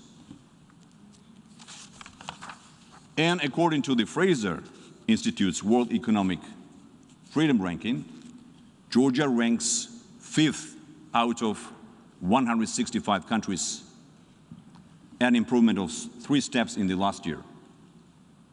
It is also important to note that great strides have also been made to advance anti-corruption measures, freedom of the press, and human rights. Earlier this week, we heard US President Joseph Biden call for increased global cooperation to meet our largest challenges. In Georgia, we not only share this sentiment, but we have and always will step up to answer the call. We may be a small country, but we have made outsized contributions to international security, fighting alongside our allies against terrorism and organized crime around the globe. We did so in Afghanistan, where 32 brave soldiers gave their lives and numerous others were injured for the cause of freedom and peace. Recently, we provided a transportation and logistics hub for thousands of evacuees from Afghanistan and facilitated over 60 flights, while also accepting workers from many global NGOs and IFIs to temporarily work out of Georgia. These actions underscore our response to the call for cooperation with our partners and the results that can be achieved when we work together. This summer, Georgia, alongside our United States partners, laid the groundwork for the release of 15 Armenian detainees by Azerbaijan. At the same time, Armenia provided maps for mined territories to Azerbaijan. Our goal has always been to do what we can to support common action to advance the common good. All our advances have one simple goal in mind: European and Euro-Atlantic integration. We will not rest until we achieve EU and NATO membership. This means we will continue to reform and modernize every aspect of our democracy and economy to align with the highest global standards. Our path to European and Euro-Atlantic structures is a homecoming, a civilizational choice. An absolute majority of our population strongly supports this destiny for our country. Our historic decision to join the European and Euro-Atlantic family is the core principle that guides our foreign policy. Especially since 2012, Georgia has made great strides in advancing democracy, human rights, and the rule of law. All are fundamental values we share with the European institutions. We have prepared a comprehensive action plan, packed with initiatives and reforms that will lead to our application for EU membership in 2024. For that, I would like to thank our European and international partners that have shown strong and steadfast support to Georgia for all these years. Since 2012, we have held 6 democratic elections, and each one has been declared free and fair by international election observers. In fact, in a few days' time, we will once again be holding a free, fair, and democratic nationwide municipal election. Since the last time we met in person here at the UN, democracies around the world have been under pressure, if not assault. Irrational and, I would say, dark forces have been at work, often aided and abetted by outside saboteurs. Regardless of the source, we must hold to the democratic path. Elections are often passionate and hard-fought, and feelings run high. Yet when elections are free and fair, the winners must be gracious, and those who lose must abide by the will of the people. If we cannot believe in elections, then democracy itself is in peril. So I call on everyone here today who cares for democracy, for progress, for free and fair elections, to participate with passion in your political system. And when the dust has settled, as we say, and a winner is declared, respect the will of the people, close ranks, and work to move your country forward. The challenge to democracy is not the only challenge facing us. In Georgia, we have achieved much, but of course, more remains to be done. First and foremost, we must create more jobs. At the same time, we must remain dedicated to investing in education and infrastructure, eradicating poverty, strengthening our health system, and diversifying our industrial, service, and agricultural sectors. As I have outlined, Georgia is on the move. We are on the right track. We are overcoming COVID, and we have a long-term plan in place to strengthen our democracy, economy, and society. Yet I'm reaching out to you all today to put an end to the illegal occupation of Georgian sovereign lands by Russia. Not only is Russia occupying 20% of Georgian territory, but is also actively seeking to undermine our aspirations to join the European and Euro-Atlantic family. While our commitment to be a true global citizen is unstoppable and cannot be hindered by outside forces, the very freedom we have fought so hard for is being challenged every single day. On our very own soil, in the Abkhazia and Skhin Valley regions, we are observing a humanitarian crisis, and the responsibility, of course, resides only with the occupying power. This year, the European Court for Human Rights ruled its verdict and found the Russian Federation guilty of occupying and exercising effective control over 2 Georgian regions and responsible for human rights violations in Abkhazia and Tskhinvali. Today, I call on the international community to act in concert to address the violations of fundamental principles of international law in the occupied territories, and with joint efforts, facilitate the implementation of the EU-mediated August 2008 ceasefire agreement. Every day, Georgian land continues to be subject to, as we call it, creeping annexation and so-called borderization. This includes kidnappings, illegal detentions, unlawful restrictions on freedom of movement, and deprivation of the right to education in the native tongue, particularly in the Gali region. During COVID-19, this made the medical evacuations virtually impossible. All these actions carry an unbearable burden for those living on both sides of the razor-wired fences. This must be seen for what it is: a pre-planned ethnic cleansing to drive ethnic Georgians out. This must be stopped. In the occupied territories, we have a real humanitarian crisis, while on the other side, we have land that is being cultivated, where the younger generation have access to world-class education, top-level infrastructure, and thriving businesses.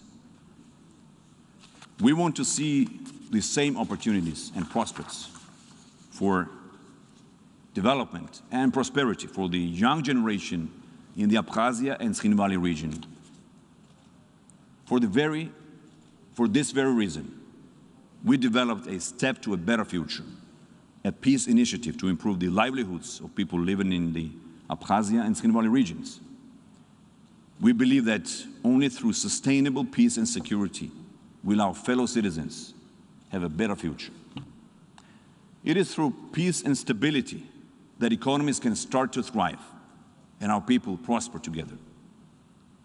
That is why I want to address our Abkhaz and Ossetian brothers and sisters and say that our true strength is in cooperation and unity, which is exactly why our foes want us divided and apart.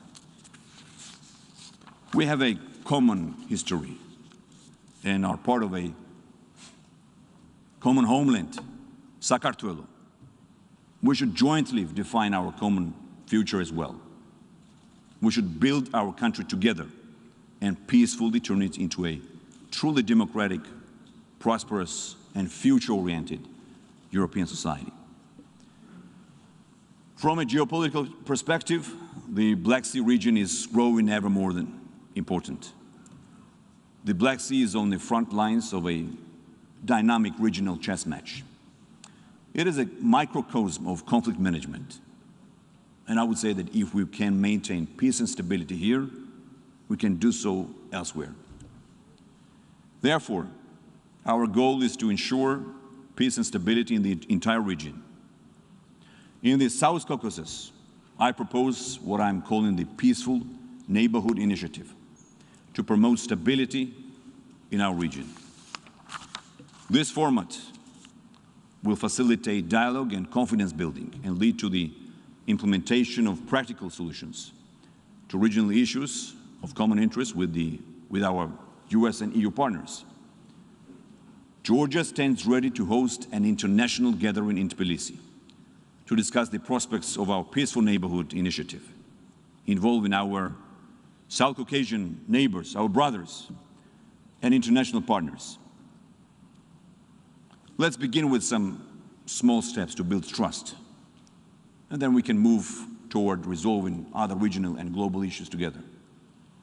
A sustainable peace and a common strategic outlook for the South Caucasus will benefit the wider Black Sea region and enhance broader European and global security. Dear friends, let me conclude where I began. We are here today as a testament to the power of collective action.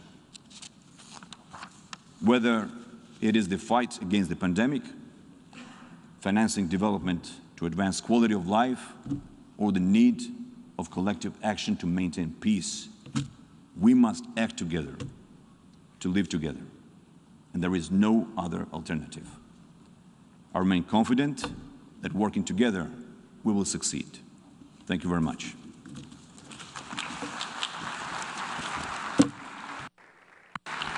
On behalf of the General Assembly, I wish to thank the Prime Minister of Georgia for the statement just made, and I request protocol to escort His Excellency. I now give the floor to the distinguished representative of Australia to introduce an address by the head of government. Thank you, Mr. President. I have the high honour and distinct privilege to introduce the statement of the Honourable Scott Morrison MP, Prime Minister of the Commonwealth of Australia. Mr. President, it is a pleasure to give Australia's national statement to the General Assembly. Here in Canberra, I'm on the ancient land of the Ngunnawal people, one of Australia's many Indigenous peoples who have cared for this continent for 60,000 years. Our First Peoples remind us that caring for country and for each other is the essence of our shared humanity. The past year has been one of extraordinary adversity, as the world has struggled and dealt with the COVID-19 pandemic, and it continues to rage. Yet it has also borne witness to humanity's remarkable resilience and creative ability to overcome problems, to deliver solutions. Each generation navigates its own destiny amidst anxiety and hope. Ours is no different. Today, I would like to speak about three of the most pressing global challenges that together we face. Challenges that shape our times. Mr. President, COVID-19 has tested the world like nothing in our lifetime. We mourn the millions lost and millions more who have suffered such terrible illness. After so much heartache and so much sorrow, there is hope now and a way forward. The development of a safe and effective vaccines, so many of them, has been one of the greatest achievements of modern times. Our collective task, though, now is to roll that out, a global vaccine rollout, the largest in world history. Here in Australia, more than 70% of our adult population has had the first dose of the vaccine, and more than half will have had 2 doses. We know vaccinations work. They lower the risk of transmission. They significantly lower the risk of hospitalisation, severe illness and death.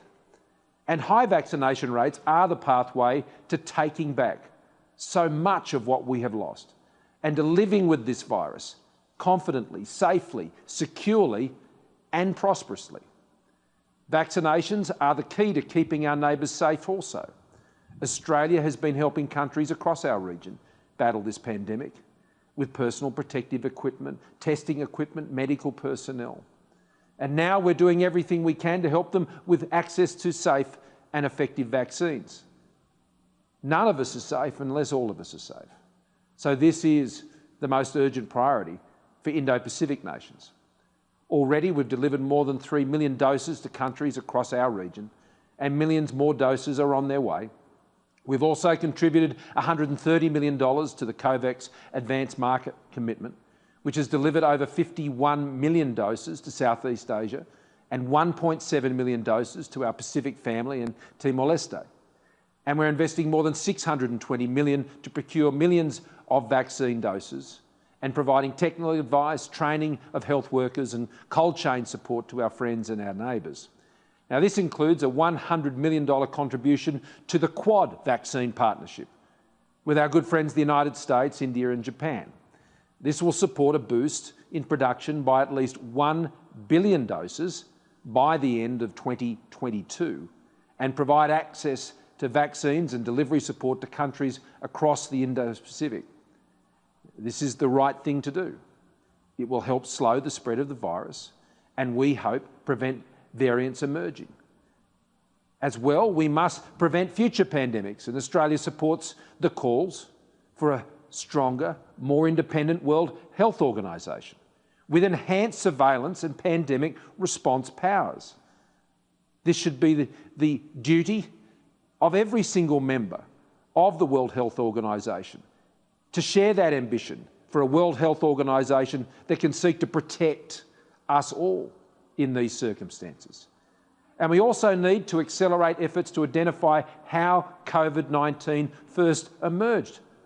Australia called for an independent review and sees understanding the cause of this pandemic not as a political issue, but as being essential simply to prevent the next one. We need to know so we can prevent this death and this calamity being visited upon the world again. That can be our only motivation. Mr. President, COVID-19 has underscored the vital importance of international cooperation and coordination. The patterns of cooperation that have sustained our prosperity and security for decades, they're under increasing strain. And so are the institutions that have been helped maintain that rules-based international order for over 7 decades now. The global strategic environment has rapidly changed, indeed deteriorated in many respects, particularly in the Indo-Pacific region where we live here in Australia. The changes we face are many, whether it's tensions over territorial claims, there is rapid military modernisation, foreign interference, cyber threats, disinformation, and indeed economic coercion. Meeting these challenges requires cooperation and a common purpose amongst like-minded nations and all who share that purpose of peace, stability and security, to enhance these as the outcomes that benefit all peoples from wherever they come and whatever their perspectives. Australia's interests are inextricably linked to an open, inclusive and resilient Indo-Pacific, a region where the rights of all states, no matter how large or how small, are protected. This is what we believe. Australia continues to work constructively on this goal with agency and purpose and commitment, passionately building a network of partnerships and relationships that support these goals, contributing to. With our Pacific family, through the Pacific Islands Forum, with our ASEAN friends, very much at the heart of our own Indo-Pacific vision, through the Quad, with a practical agenda for peace, contribution and security in our region, with our many bilateral strategic partners, comprehensive strategic partners, and with our long-standing friends and allies, the United States and the United Kingdom. Strengthened, of course, further last week with the announcement of our new enhanced trilateral security partnership, AUKUS, designed to further the cause of peace, stability and security in the Indo-Pacific region for the benefit of all who live within that region. It is essential that countries pursue these interests in ways that are mutually respectful and support stability and security, because we want to maintain an open, rules-based international system that supports peace, prosperity, human dignity and the aspirations of all sovereign nations. A global order where sovereign nations can flourish free from commercial because of collaborative and purposeful action that enables them to correspond and engage in a fellowship that is supported by a rules-based order, rules that have underpinned regional peace and prosperity, such as through the UN Convention of the Law of the Sea and the Treaty for the Non-Proliferation of Nuclear Weapons, which we affirm as Australians and which we will always honour. We must reinforce a sustainable rules-based order while ensuring it is also adaptable to the great power realities of our time. The United Nations must continue to reinforce the international rules-based order and preserve the institutions that uphold that order and ensure they're effective as the mechanisms for dialogue and adjudication that buttress and hold together this all-important order. Australia also values the rules and institutions that foster international trade, which creates wealth and brings nations together and is vital to our recovery from the economic costs of this pandemic. Finally, Mr. President, Australia is determined to play our part in meeting the global challenge of climate change as the world makes the transition to a net zero global energy economy, a new energy economy. Australia has a proven track record when it comes to setting, achieving and exceeding our commitments to responsibly reduce greenhouse gas emissions. We exceeded our Kyoto commitments. Our emissions in the year to March 2021 were 21% below 2005 levels. That is a strong record of achievement. And it's been achieved by Australians right across our community, our businesses, individual households, small businesses, our institutions, our governments. In Australia, we already have the world's highest uptake of rooftop solar, and we're deploying renewable energy at nearly 8 times the global per capita average.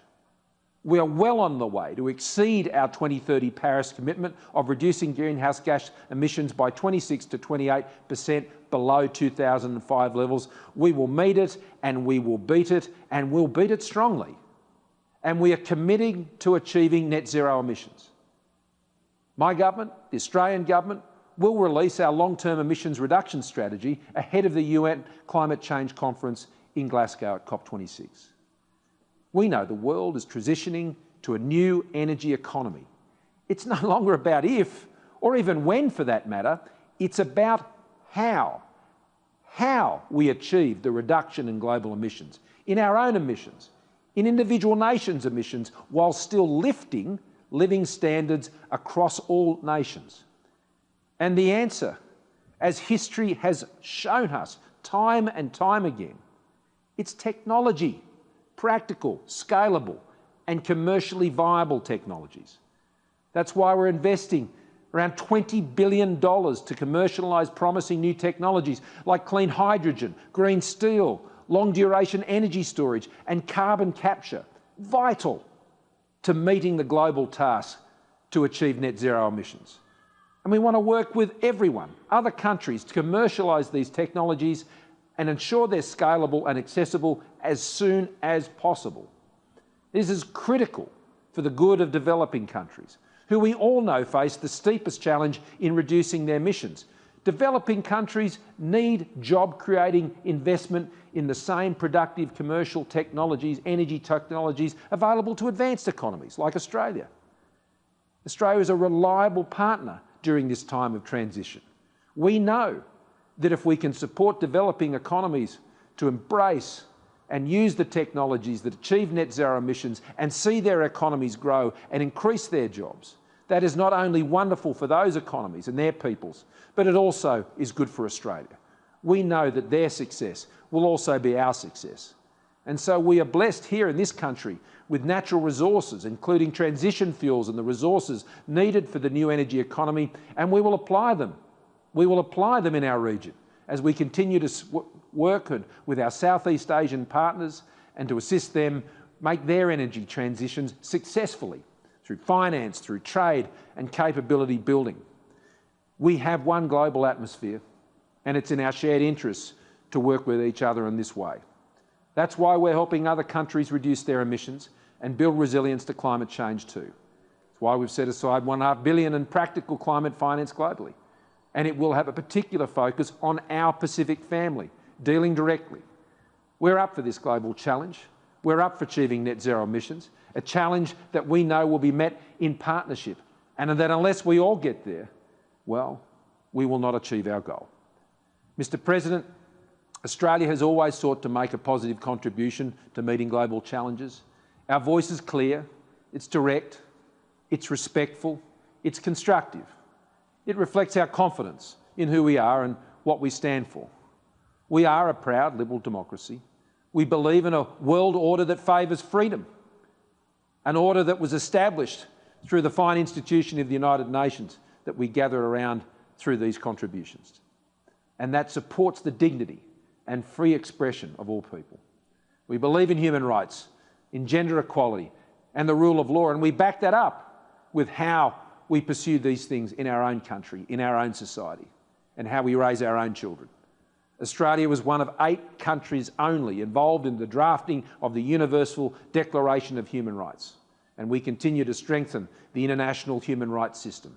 And we will continue to raise our voice on important issues like the rights of women and girls, the rights of Indigenous peoples, the global abolition of the death penalty, because respecting the rights and freedoms of the individual is intrinsically important. It is fundamental to our values as a people and as a nation. It lifts all societies and nations too, delivering better outcomes through economic inclusion, women's empowerment, environmental sustainability, rising living standards, and so much more. Australians' actions are guided by our belief in the inherent dignity of all people, everywhere, no matter the circumstances. Mr. President, we learned through the pandemic that every moment of challenge requires us to think anew, to engage with each other, to learn as you go. It is an experience understood by many others, and so we will continue to meet this moment with dialogue, with partnership. Thank you, Mr. President.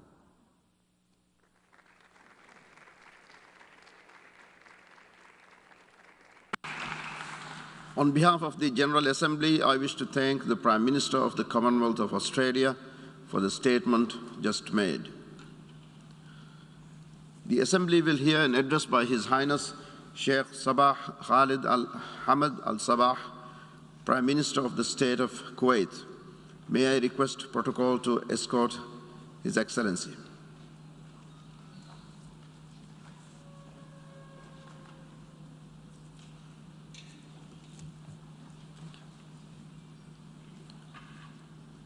I have great pleasure in welcoming His Highness Sheikh Sabah Khalid Al-Hamad Al-Sabah, Prime Minister of the State of Kuwait, and I invite him to address the General Assembly. شكرا سيد الرئيس. بسم الله الرحمن الرحيم. معالي السيد عبد الله شاهد رئيس الجمعية العامة للأمم المتحدة، معالي السيد أنطونيو غوتيريش الأمين العام للأمم المتحدة، أصحاب السمو والفخامة والمعالي رؤساء الوفود، السيدات والسادة الحضور، السلام عليكم ورحمة الله وبركاته.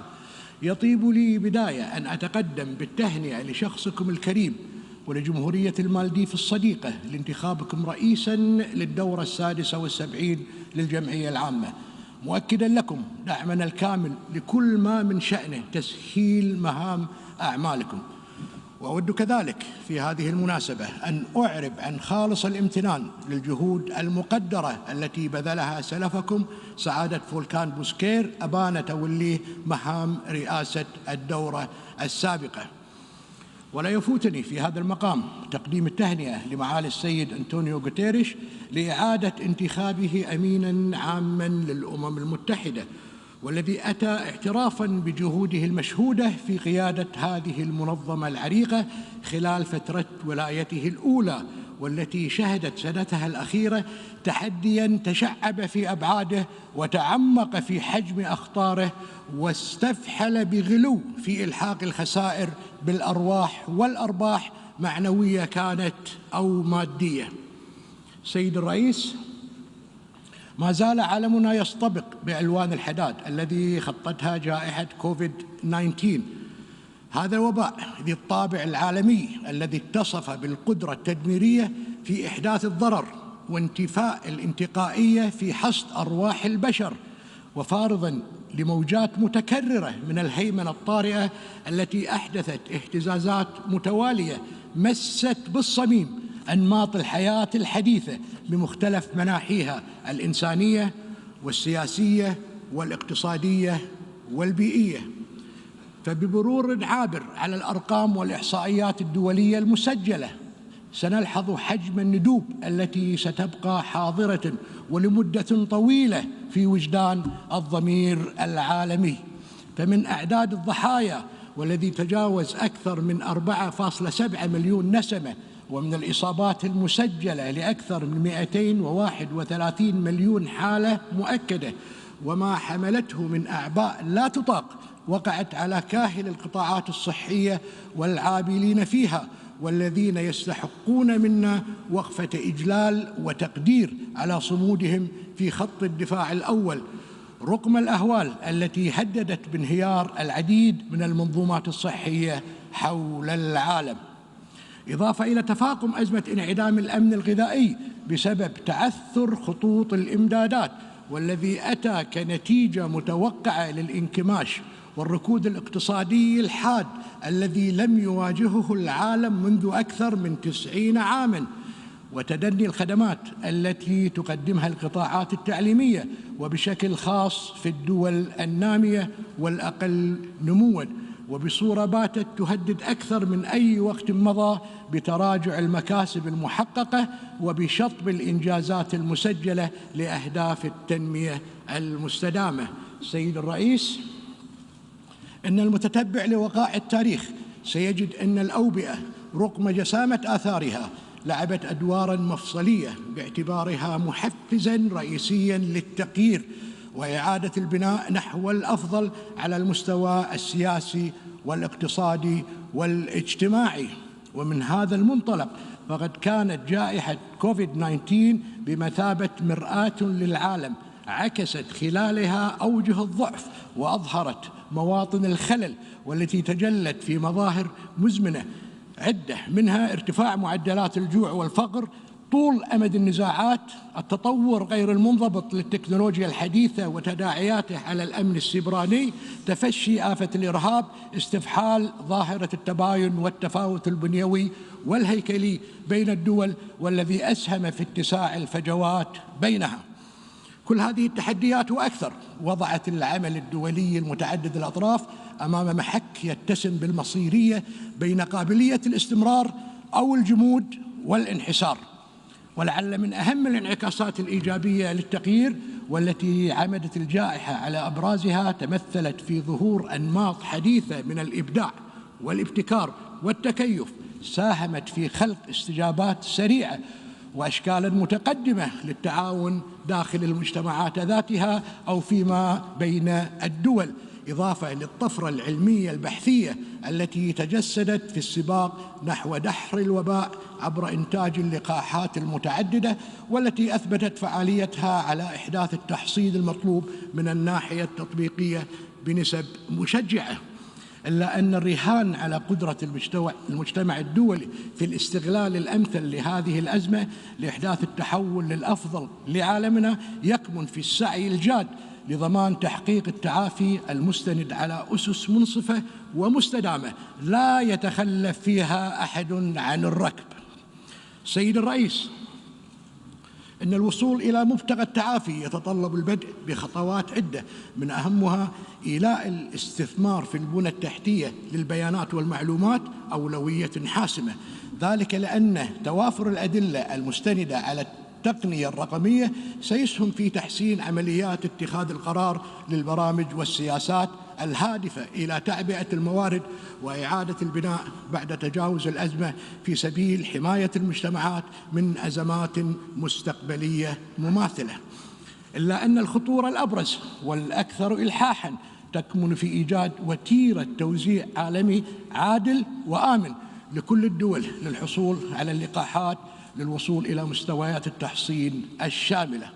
وفي هذا السياق فقد حققت دولة الكويت إحدى أعلى النسب العالمية المسجلة في توفير اللقاحات، وذلك بنسبة وصلت إلى 72% للمواطنين والمقيمين على حد السواء، وكذلك القدرة في الحفاظ على منظومتها الصحية من التداعي.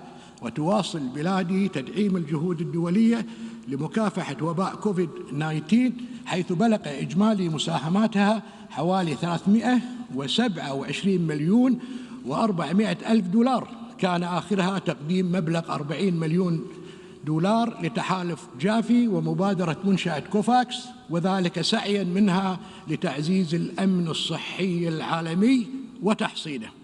سيد الرئيس، ما زالت القضية الفلسطينية تشغل المكانة المركزية والمحورية في عالمينا العربي والإسلامي، وسيظل التوتر وعدم الاستقرار سائداً في منطقتنا ما لم ينل الشعب الفلسطيني كافة حقوقه السياسية المشروعة، وتتوقف إسرائيل سلطة الاحتلال عن ممارساتها وانتهاكاتها للقانون الإنساني الدولي المتمثلة في بناء المستوطنات ومصادرة الأراضي وإغلاق المناطق واستمرار فرض الحصار على غزة وتدنيسها لحرمة الأماكن المقدسة.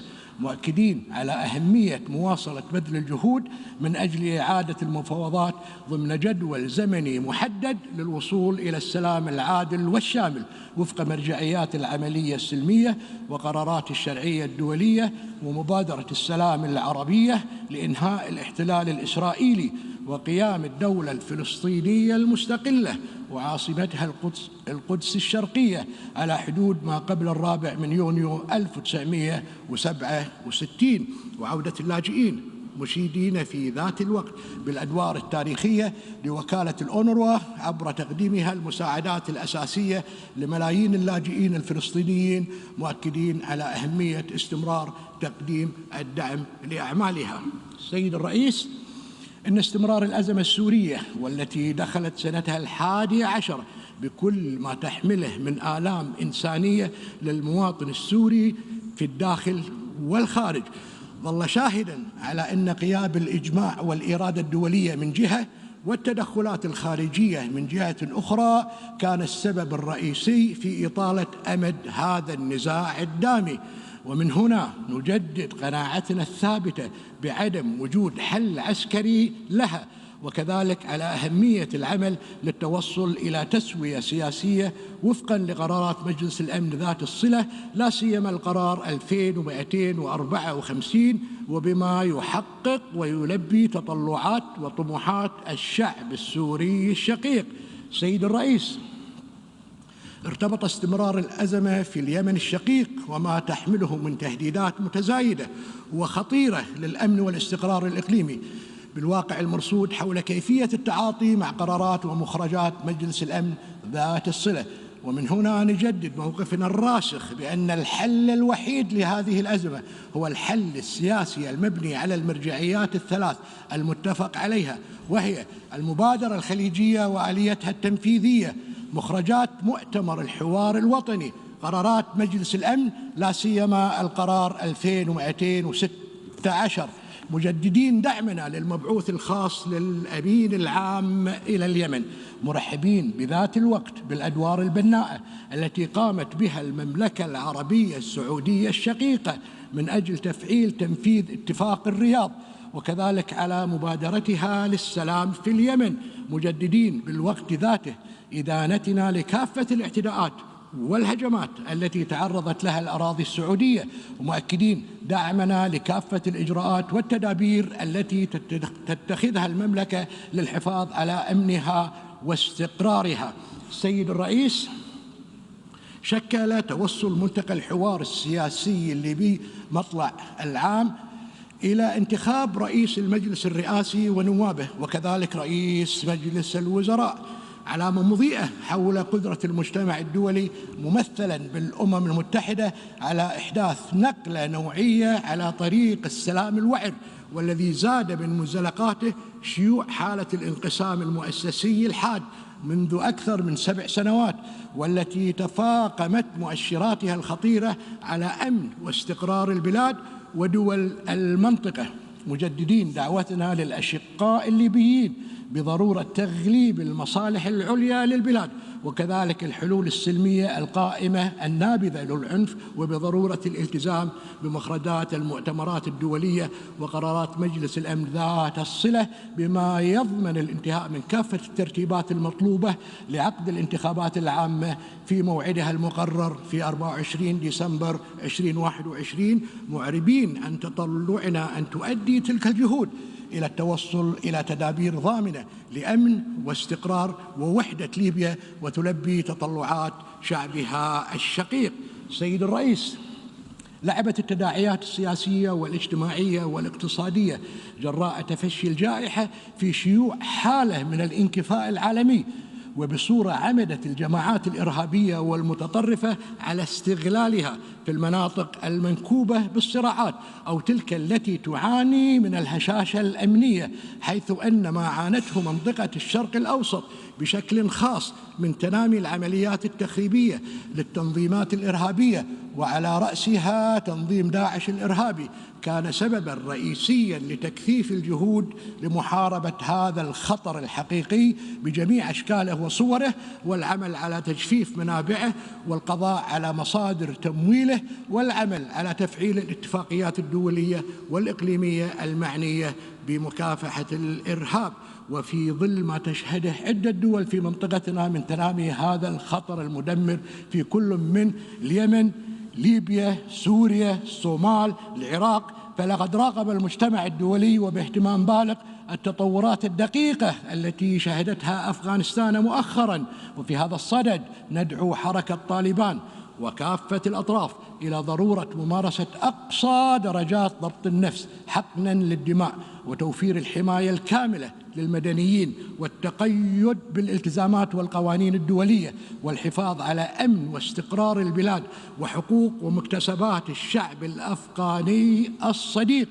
وعلى ذات الصعيد الإقليمي، ومن المنطلقات المبدئية المتصلة بترسيخ قواعد حسن الجوار والواردة في ميثاق الأمم المتحدة، فإننا نجدد الدعوة للجمهورية الإسلامية الإيرانية إلى اتخاذ تدابير جادة لبناء الثقة، للبدء في حوار مبني على احترام سيادة الدول وعدم التدخل في شؤونها الداخلية، وتخفيف حدة التوتر في الخليج، والحفاظ على سلامة وأمن وحرية الملاحة البحرية من أي تهديدات، وبما يساهم في إرساء علاقات قائمة على التعاون والاحترام المتبادل، وبما يعكس التطلعات المستقبلية لجميع دول المنطقة في حياة يسودها الأمن والاستقرار، وبما يحقق الرخاء والتنمية لشعوبها.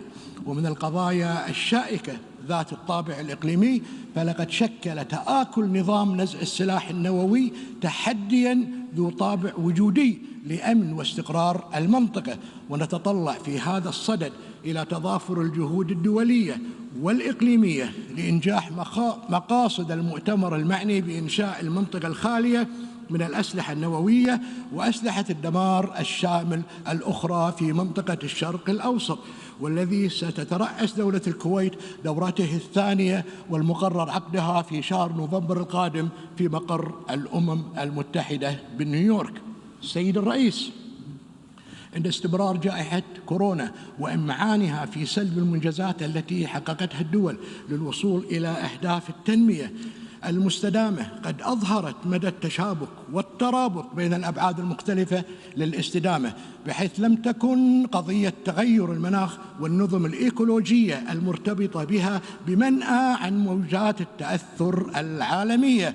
وفي هذا الصدد نتطلع في أن تفضي نتائج مؤتمر الأمم المتحدة للتغير المناخي والمقرر عقده في مدينة جلاسكو في شهر نوفمبر القادم في إيجاد مراجعة بناءة تكفل قياس التقدم المحرز وإيضاح أوجه القصور، استناداً لمبدأ المسؤولية المشتركة والأخذ بعين الاعتبار تباين المسؤوليات والأعباء، وبما يحقق المساهمة في وقف التدهور البيئي والذي زاد من حدته الارتفاع الملحوظ بدرجات الحرارة وزيادة شدة العواصف والفيضانات وتقلص المسطحات الخضراء جراء تكرار ظاهرة حرائق الغابات في عدد من دول العالم، والتي سيكون لها تداعيات بيئية وخيمة.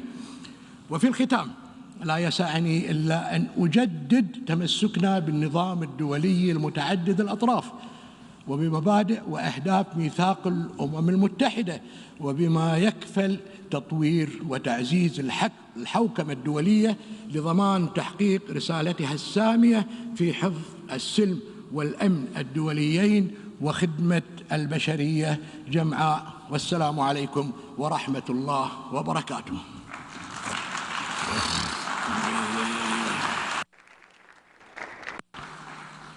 On behalf of the General Assembly, I wish to thank the Prime Minister of the State of Kuwait for the statement just made, and I request protocol to escort His Excellency.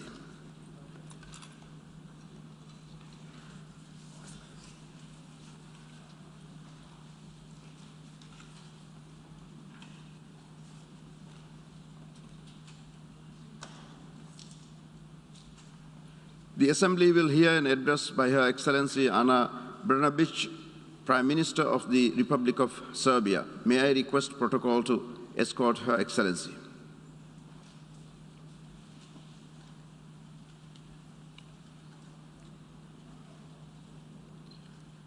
I have great pleasure in welcoming Her Excellency Ana Brnabić, Prime Minister of the Republic of Serbia.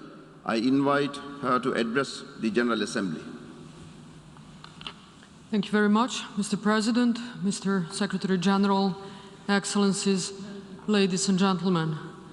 I have the great honor to address you today on behalf of the citizens of the Republic of Serbia. Esteemed Excellencies, Mr. Abdullah Shahid, Mr. Volkan Bozkir, and Mr. Antonio Guterres, I would like to thank you for the active engagement, dedication, and leadership you have shown for the United Nations and all of humanity during these difficult times. Serbia shares your conviction, and we remain fully committed to supporting your efforts. This year, we come together at a decisive moment in our history. COVID-19 has shaken our foundations to the core. At the same time, we are increasingly witnessing and experiencing the effects of climate change.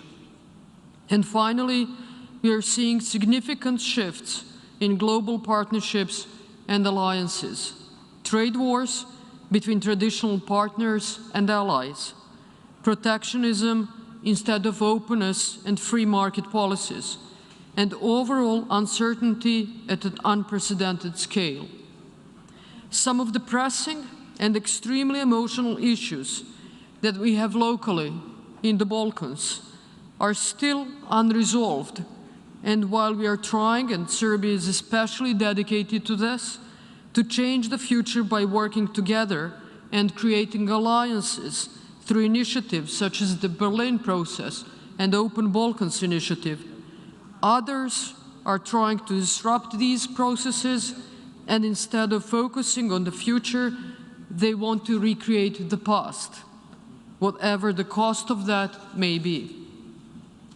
But let me start with COVID. The COVID-19 pandemic has exposed critical weaknesses in the architecture of global governance. It has threatened to erase the progress many nations have achieved in recent years. It has placed nations at the junction between isolation and collaboration, between panic and hope, between chaos and order. The pandemic questioned some of the basic tenets of the open and cooperative international order. Global exchanges, international communication, and cross-border trade have all seen a vast decrease. Curfews, restrictions on freedom, and lockdowns of entire societies have created uncertainty in many segments of the individual lives of our citizens, and for that matter, our own individual perception of what freedom in today's world even means. For Serbia, this pandemic threatened to undermine everything we have been doing for the past 7 years, to crush all of the results and accomplishments of difficult reforms we initiated in 2014, and to propel us back to the times of high unemployment, rising public debt, uncontrollable deficit, and overall desperation.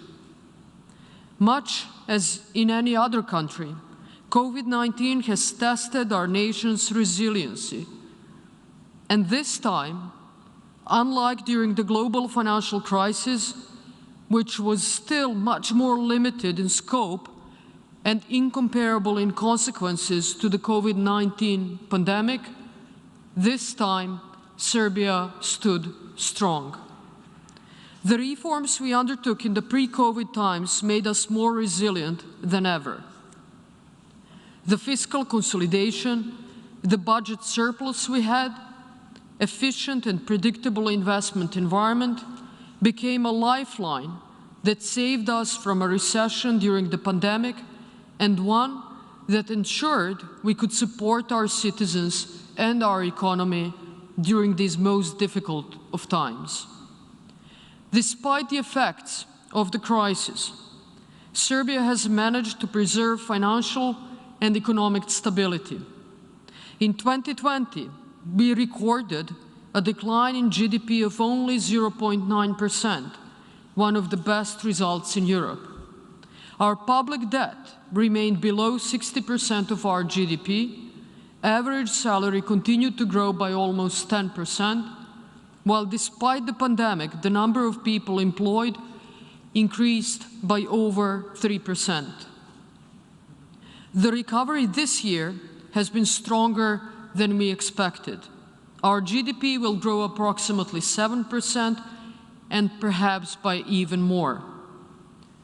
Prior to the pandemic, we have opened our borders to investment, technology, and ideas, and we managed to create a peaceful and stable environment that allowed us to pursue rapid domestic transformation with innovation and knowledge-based economy as the foundation. The innovative advances we have made allowed us to diversify our capabilities when the virus hit, through e-government, online education, digital textbooks, and a central software system which drove a successful vaccination rollout. We invested heavily in healthcare infrastructure and strengthened the health system in order to respond to the current crisis, and are eternally grateful to our healthcare workers for their dedicated struggle. Our decision to put geopolitics aside and people at the center of our policies is the reason we were able to acquire vaccines quicker than most other nations. We did not discriminate between manufacturers, did not care whether vaccines are from the East or West, but chose to negotiate with all vaccine manufacturers deemed safe by regulators. This openness gave us the ability to purchase vaccines from around the world, giving our citizens the unique freedom to choose which vaccine they prefer. Excellencies, Serbia believes in solidarity between nations, multilateralism, and helping others when in need.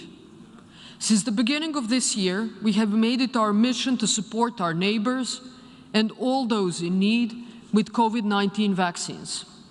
We have also allowed foreign nationals to come to Serbia to receive the vaccine which will protect their lives.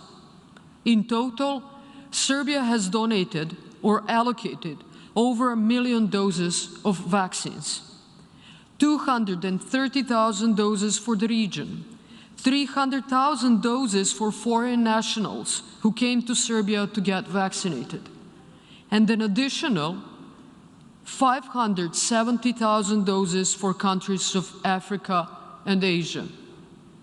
And we will keep doing so to the greatest extent possible until COVID-19 is behind all of us. This is why we have also taken steps to acquire the technology to produce at least 2 types of vaccines to help improve global access so we can all be safe and triumph over this virus. However, as stated by dignitaries of some of the largest nations during this General Assembly, there are other pressing issues that all of us need to keep addressing without any delay and in a bold manner. And the most urgent is climate change.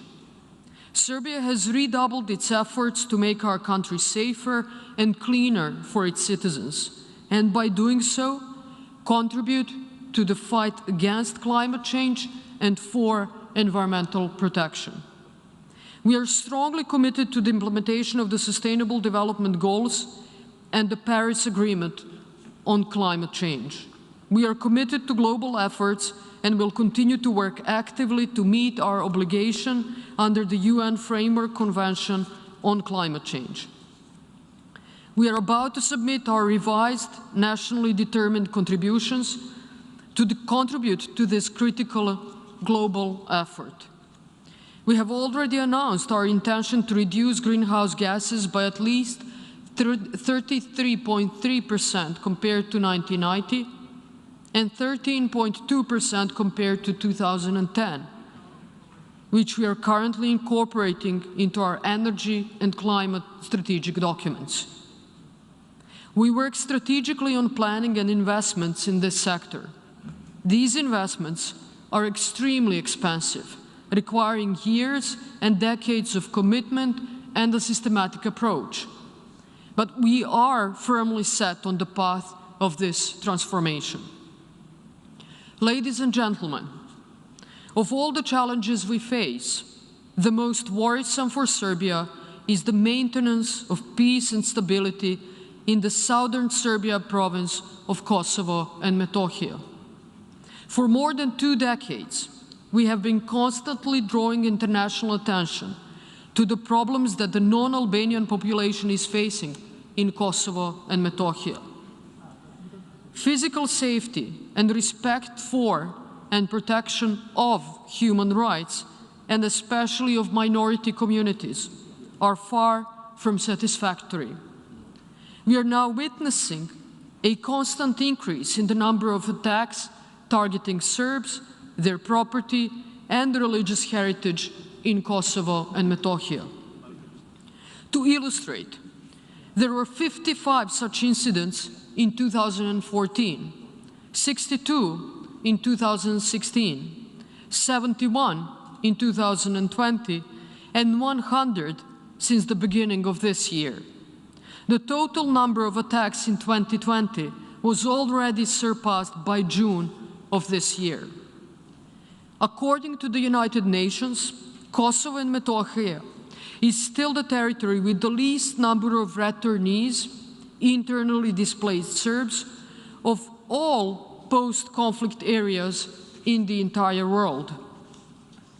I will give you just a few examples to depict what the lives of Serbs in Kosovo and Metohija look like today. On the 11th of May, the house of Radoje Pumpalović, 81-year-old returnee to Kosovo in the village of Dubrava in the Istok municipality, was attacked. This was the 5th attack on him in the same year. And again, I emphasize, he's 81 years old.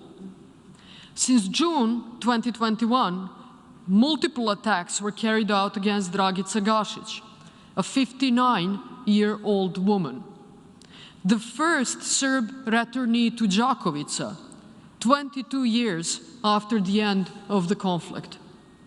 Attacks include stoning of her apartment, banning her from shopping for food in the local store, and petitions by civil society organizations demanding her eviction from the city. On the 2nd of July, in the village of Gojbulja, near Vučitrn, a group of Albanians attacked 13-year-old Nikola Perić. The attack occurred when he was returning home from the school playground with 3 friends.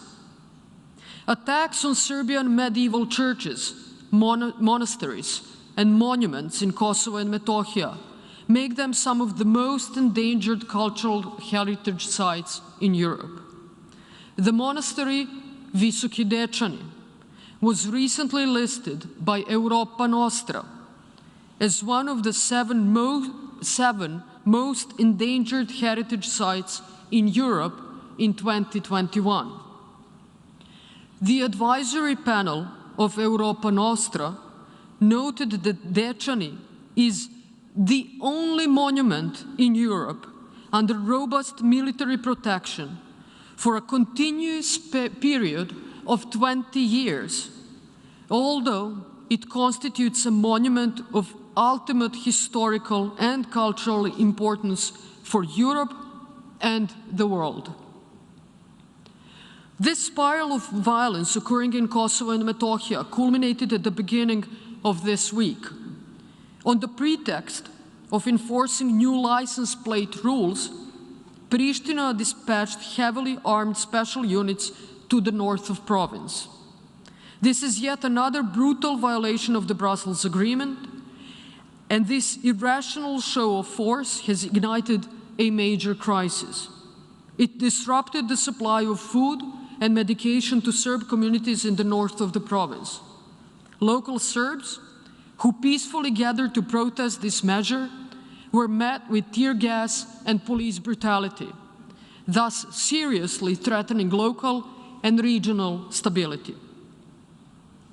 But despite all of the challenges and daily provocations, Serbia remains strongly committed to finding a compromise-based solution that will ensure lasting peace and stability. Dialogue and the implementation of the agreements reached are the only proper way to resolve all open issues. However, almost 9 years after reaching the Brussels Agreement, as the first agreement on normalization between Belgrade and Pristina, the establishment of the Community of Serb Municipalities, the very backbone of this agreement, has not yet even begun. And I would like to appeal once again to the international community, and especially to the European Union, as the guarantor of the Brussels Agreement, to firmly insist that the provisional institutions of self-government in Pristina start implementing all of the agreements reached. The Republic of Serbia, by defending its sovereignty and territorial integrity, at the same time defends international law, the UN Charter, the legally binding UN Security Council Resolution 1244, and the supreme authority of the Security Council when it comes to the preservation of international peace and stability. We attach special importance to the activity of the UN mission in Kosovo and Metohija and expect it to continue to implement its mandate in the province in accordance with this resolution. Dear friends, our generation shares the common destiny of the modern world, which is becoming increasingly complex in terms of geopolitics, technology, health, and climate. In the face of these challenges, Serbia will continue nurturing international partnerships on a predictable and transparent basis. We will continue pursuing rule of law reforms on our EU path, which is our strategic foreign policy goal. We see this as inseparable from achieving sustainable peace, stability, and prosperity. We will host, together with the Republic of Azerbaijan, as the current chair of the non-aligned movement, a commemorative high-level event marking the 60th anniversary of the non-aligned movement conference, which was held in Belgrade in 1961. And we are very much looking forward to hosting our friends from all parts of the world in Belgrade in October this year. We will further enhance cooperation across the Balkans through the Open Balkans Initiative and Berlin process, by opening borders, harmonizing differences, and further integrating our region. And in conclusion, over the past 7 years, Serbia has been transformed. We sparked an economic revival, created opportunities for young people, cultivated a tech boom, and improved Serbia's position abroad. The progress we have made has allowed Serbia to better face and survive the pandemic. The world now faces a turning point. The recovery from COVID-19 and sustainable reconstruction will not proceed if issues, new and old, are not handled by joint forces and collaborative international actions. This pandemic taught us one important lesson. Unless all of us are safe, no one is safe. So we can either win together, or all of us, regardless of how rich or poor, large or small, from Europe, Asia, Africa, America, or Australia, or fail together. If anything, the COVID-19 pandemic, as well as the issue of climate change, should have taught us to stand together. Thank you very much.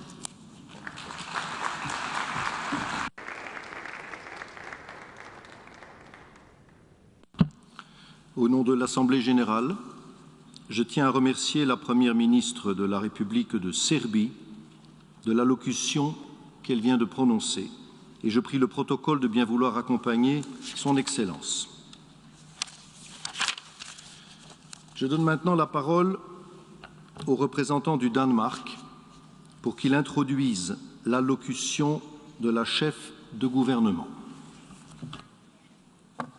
Mr. President, I have the honor and privilege of introducing a pre-recorded statement by Her Excellency, Mrs. Mette Frederiksen, Prime Minister of Denmark.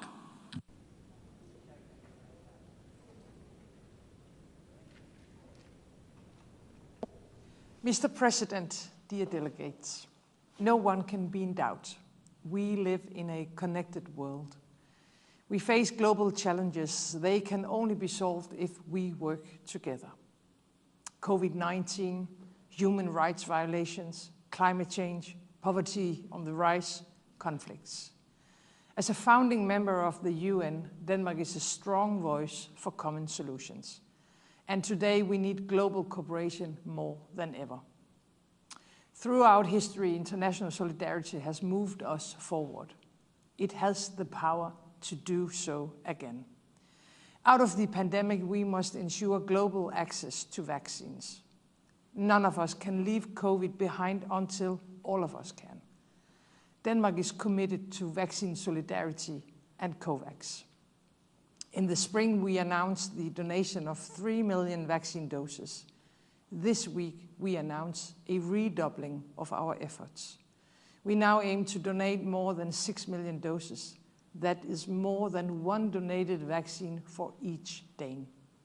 It comes in addition to our commitment to COVAX with more than $15 million. If we are to battle this pandemic, we have to strengthen our ability to prevent and respond to future pandemics. International solidarity also has the power to prevent a climate disaster. The latest IPCC report makes it clear that we are standing at a global crossroad. We must continue our path towards a green future, and we have to do it faster. We need to keep the Paris Agreement goal alive, limiting the global temperature rise to 1.5 degrees. Climate change hits the world's poorest and weakest communities hardest. Denmark will respond to the call of the Secretary General and massively scale up Danish grant-based climate finance to at least $500 million a year by 2023. And we are dedicating 60% to adaptation in poor and vulnerable countries. In addition, we are strengthening our efforts to mobilize public and private finance from other sources. In total, Denmark aims to contribute at least 1% of the collective target of $100 billion. At the same time, we are fully focused on reducing our own emissions. Denmark will be climate neutral no later than 2050. And by 2030, we have committed to cut our greenhouse gas emissions by 70%. We have decided to end production of oil and gas and build the world's first energy island. In time, they will create clean energy for millions of European households. We call on you all to follow and to do so urgently. Every one of us needs to act and adapt, but we also have to act for the common good. That is the case in Afghanistan as well. The current situation is disturbing for the long-suffering people of Afghanistan, for the women and children, and also for the international society. We need a strong and coordinated response. The contribution at the International Donor Conference last week was an important step. I would like to express my appreciation for the commitment of our international humanitarian partners. They are providing life-saving assistance in Afghanistan and in the many other places. Thank you. Peace missions are keeping peace, preventing conflicts, and paving the way for progress every day around the world. No people in conflict zones should be forgotten. We must include those that have been excluded and empower those that have been powerless. Women and young people have a vital role to play in peace building and in conflict prevention. Denmark remains committed to the agenda for women, peace and security. International solidarity has the power to give us hope. Hope for a better future in the places we call home, and hope for protection whenever we need it. But for many around the world, this hope comes at a high price. We are today leaving the destiny of too many people to human smugglers.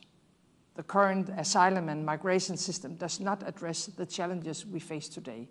We need to do it better, to save lives and to prevent rape and abuse. It calls for new common solutions. My government is devoted to addressing the root causes. We have dedicated a large amount of funding to regions of conflict to help create conditions for a better future where people actually live and to help more people.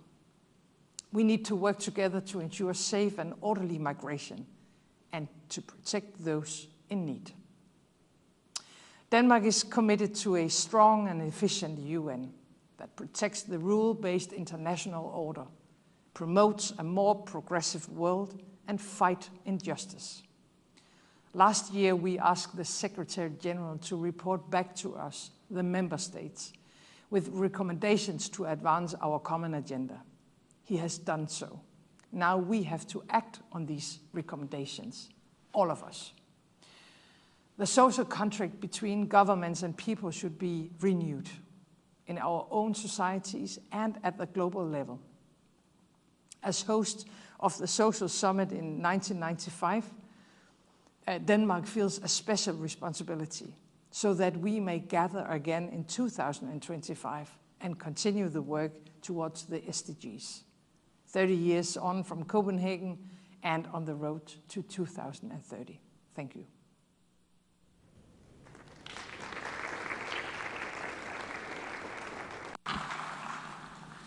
Au nom de l'Assemblée générale, je tiens à remercier la Première ministre du Danemark pour la locution qu'elle vient de prononcer. Et je donne maintenant la parole, Excellences, mes chers collègues, à la représentante de la Jamaïque pour qu'elle introduise la locution de la chef de gouvernement. Mr. President, Excellencies, distinguished colleagues, it is my great pleasure and distinct honor to introduce to you Prime Minister of Jamaica, the Most Honorable Andrew Holness, who will deliver a pre-recorded statement. Thank you.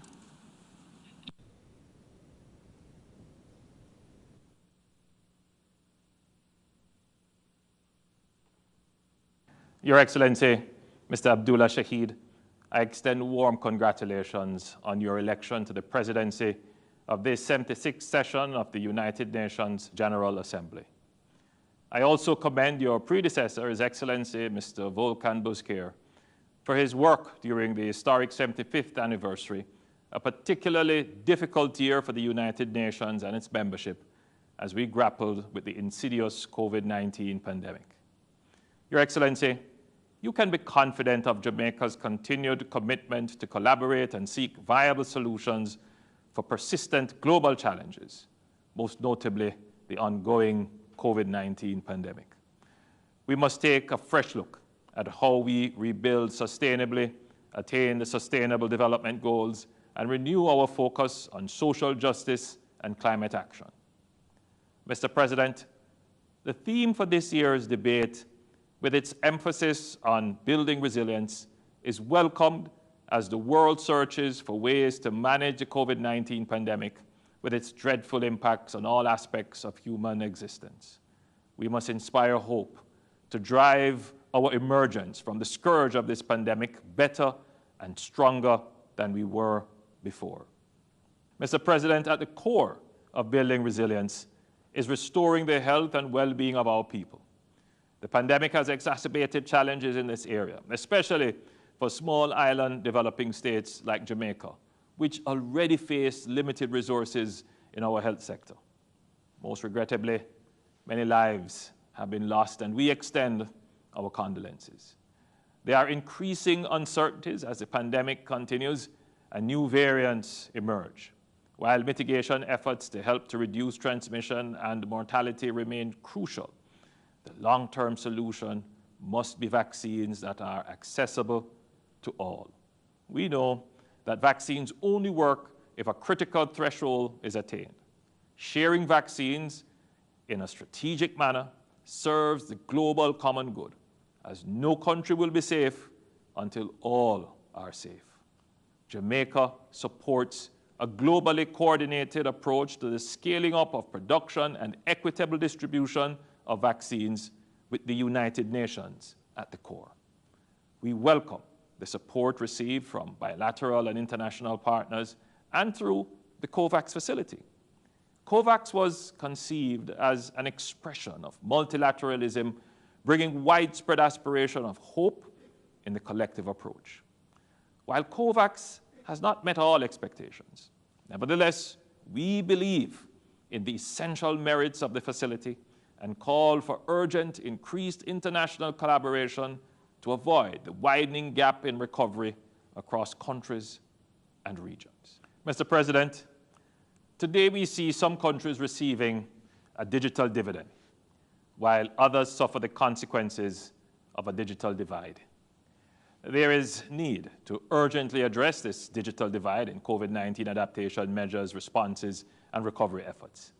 Accelerated digitalization, remote work and education, e-commerce, and the virtual delivery of essential services have allowed the digitally connected to thrive while exacerbating the inequalities faced by the digitally disconnected. This is particularly evident in our rural areas, along gender lines, and generally among the poorest and most vulnerable. Addressing these negative consequences of the digital divide will require greater engagement of the public and private sectors in building foundations for long-term development. Leaving no one behind today means leaving no one offline. That is why Jamaica has been working to ensure that the tools needed to adapt and thrive are provided to our citizens. Mr. President, the COVID-19 pandemic has also spurred innovation and new forms of collaboration across sectors. We are committed to the development of a sustainable framework to ensure the availability of human capital to meet the growing, changing needs of the economy. Jamaica is taking an inclusive approach to improve digital literacy through increased access to and use of ICT by 50% in public institutions, schools, and key public areas in the country over the next 4 years. We are engaging our private sector to improve the application of science, technology, and innovation in educational institutions towards national development. We believe that countries should be supported in their efforts to build robust and resilient digital infrastructure. Public investments of this sort can serve as a force multiplier in narrowing the gaps that result in inequitable development outcomes. Universal, secure, and affordable digital connectivity is needed to ensure inclusive and sustainable development. We, therefore, advocate for an increased digital alliance within the global community and support the UN Secretary General's high-level panel on the Digital Cooperation Roadmap. Mr. President, the multiple challenges associated with the COVID-19 pandemic have placed severe pressure on our fiscal accounts, threatening our hard-won macroeconomic stability. The pandemic has demonstrated how quickly our development gains can be eroded, and that much more needs to be done by the international community to secure a resilient future for the most vulnerable.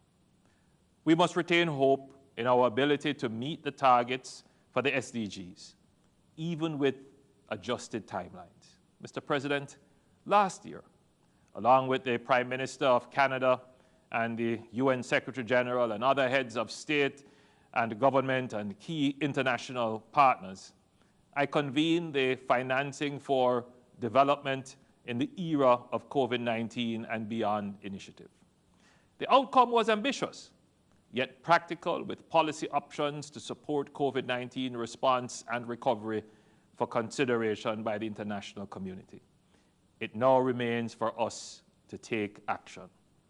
Mr. President, for Jamaica, we anticipate real GDP recovery within 4 years, given the relative strength of our economy and the stimulus packages implemented both locally and internationally. However, we will require adequate fiscal space and funding to achieve the SDGs and to be able to respond and recover from the health, social, and economic implications of the pandemic in light of high debt servicing requirements. The continued use of measures of development which do not take into account the full spectrum of vulnerabilities of small island developing states is a major impediment to our efforts to attain the SDGs. We who live in one of the most disaster-prone regions of the world are more vulnerable than our income data suggests. We reiterate today that consideration of our development level must be linked to our socio-economic and environmental vulnerability. This rationale underpins the basis for a multidimensional vulnerability index for small island developing states and for the ongoing work by the UN on this matter, as endorsed by the United Nations General Assembly last year. Mr. President, the Caribbean Development Bank has reported that small island developing states' debts have risen to unsustainable levels since the pandemic. The number of Caribbean countries with a debt to GDP ratio above 60% has increased from 9 to 13, with the average debt to GDP ratio increasing to 85%. Jamaica maintains its call for a revision of the graduation criteria, as the classification system utilized by international financial institutions is simply not appropriate. We concur with the UN Secretary General in his assessment that graduation must be a reward, not a punishment. As we strive to build forward stronger in this decade of action, we call for the commitment of the international community to a post-COVID reality that guarantees greater investment and financing to support development and economic growth in small island developing states.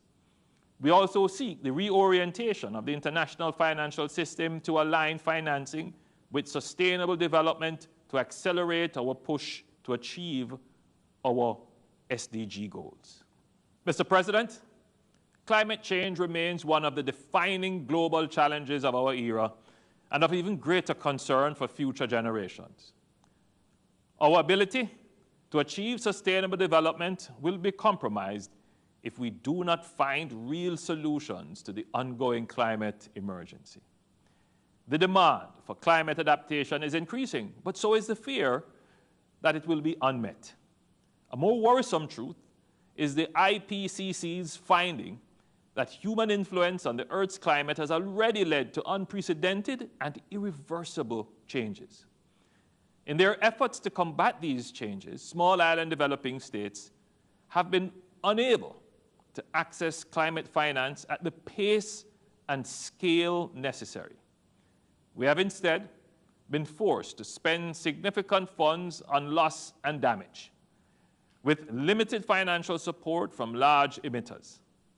Jamaica joins with all small island developing states in calling for the delivery of the $100 billion per annum committed in 2015 by the international donor community.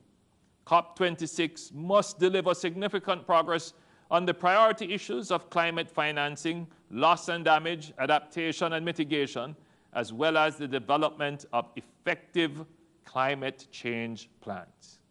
Mr. President, the UN Convention on the Law of the Sea recognizes the ocean as a common heritage of mankind.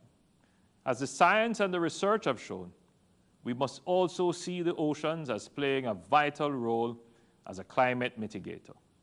We support the development of a legally binding international instrument on the conservation and sustainable use of marine biological diversity in areas beyond national jurisdiction. We look forward to the successful conclusion of negotiations for an international treaty under the convention in 2022. Mr. President, we reaffirm the importance of multilateral approaches to the issues of peace and development and the central role of the United Nations in their treatment. We support the resolution of disputes, whether in the Middle East, in the Caribbean, or elsewhere, through dialogue and negotiated settlements.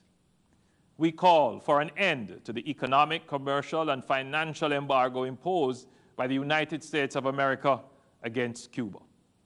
Mr. President, the illicit proliferation of small arms and light weapons remains a daily challenge to citizen security and a grave concern to Jamaica. The widespread availability of these arms and their ammunition is a key enabler of conflict and endemic crime and represent a significant danger to our internal security, fostering criminal activities which destabilize the social order. We will work with all our partners to enhance the capacity of member states to address issues related to arms control and disarmament by preventing the diversion of conventional arms to the illicit market. This matter remains a priority for Jamaica as we seek the assistance of our bilateral, regional, and international partners in addressing this issue. President, the celebration of the 75th anniversary of the United Nations recognized the pivotal role of the organization, to which we continue to assign new mandates and challenges. Let us, with equal fervor, resolve to equip the organization with the necessary tools and financial resources to enable it to effectively undertake its leadership role in safeguarding international peace and security and in ensuring the economic and social well-being of mankind. Our common vision must be one in which the UN can act and will act as a catalyst for hope, for change, for peace, and as an instrument of progress on behalf of all peoples of the world. I thank you.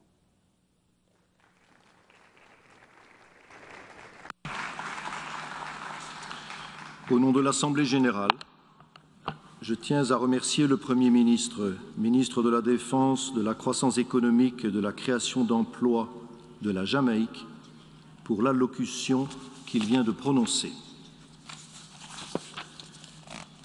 Nous allons maintenant, Excellences, Mesdames et Messieurs, entendre l'allocution de Son Excellence John Briceño, le Premier ministre et ministre des Finances, du Développement économique et de l'Investissement du Belize. Je prie le protocole de bien vouloir accompagner Son Excellence.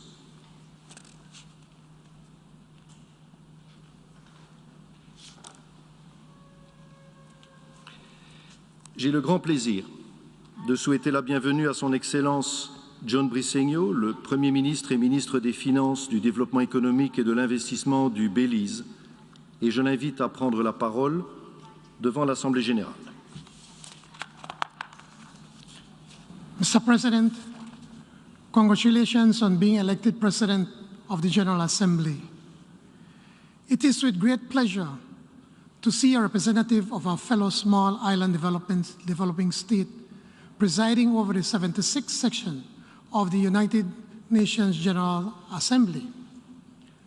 For a small island state and low-lying coastal state like Belize, which 3 days ago celebrated 40 years of political independence, the world today is hostile and precarious. No one can deny that the planet is getting hotter. The facts are that July 2021 was the hottest month ever. Each of the last 4 decades have been successively warmer than any decade that preceded it since 1850. Global temperature is now 1.2 degrees warmer. Sea levels are rising. The fact is that global average sea level has risen faster since 1900 than over any preceding century in the last 3,000 years. Since 1900, droughts are unprecedented and have become more frequent and last longer. Severe weather events are more frequent and devastating. The last 20 years have seen the number of major floods more than double, while the incidence of storms grew from 1,457 to 2,034. Mother Nature is rebelling. She is reacting to our destructive tendencies and our refusal to take urgent corrective action. We can do better.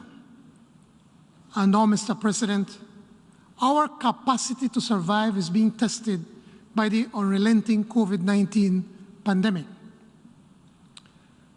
COVID-19 brought the Belizean economy to its knees.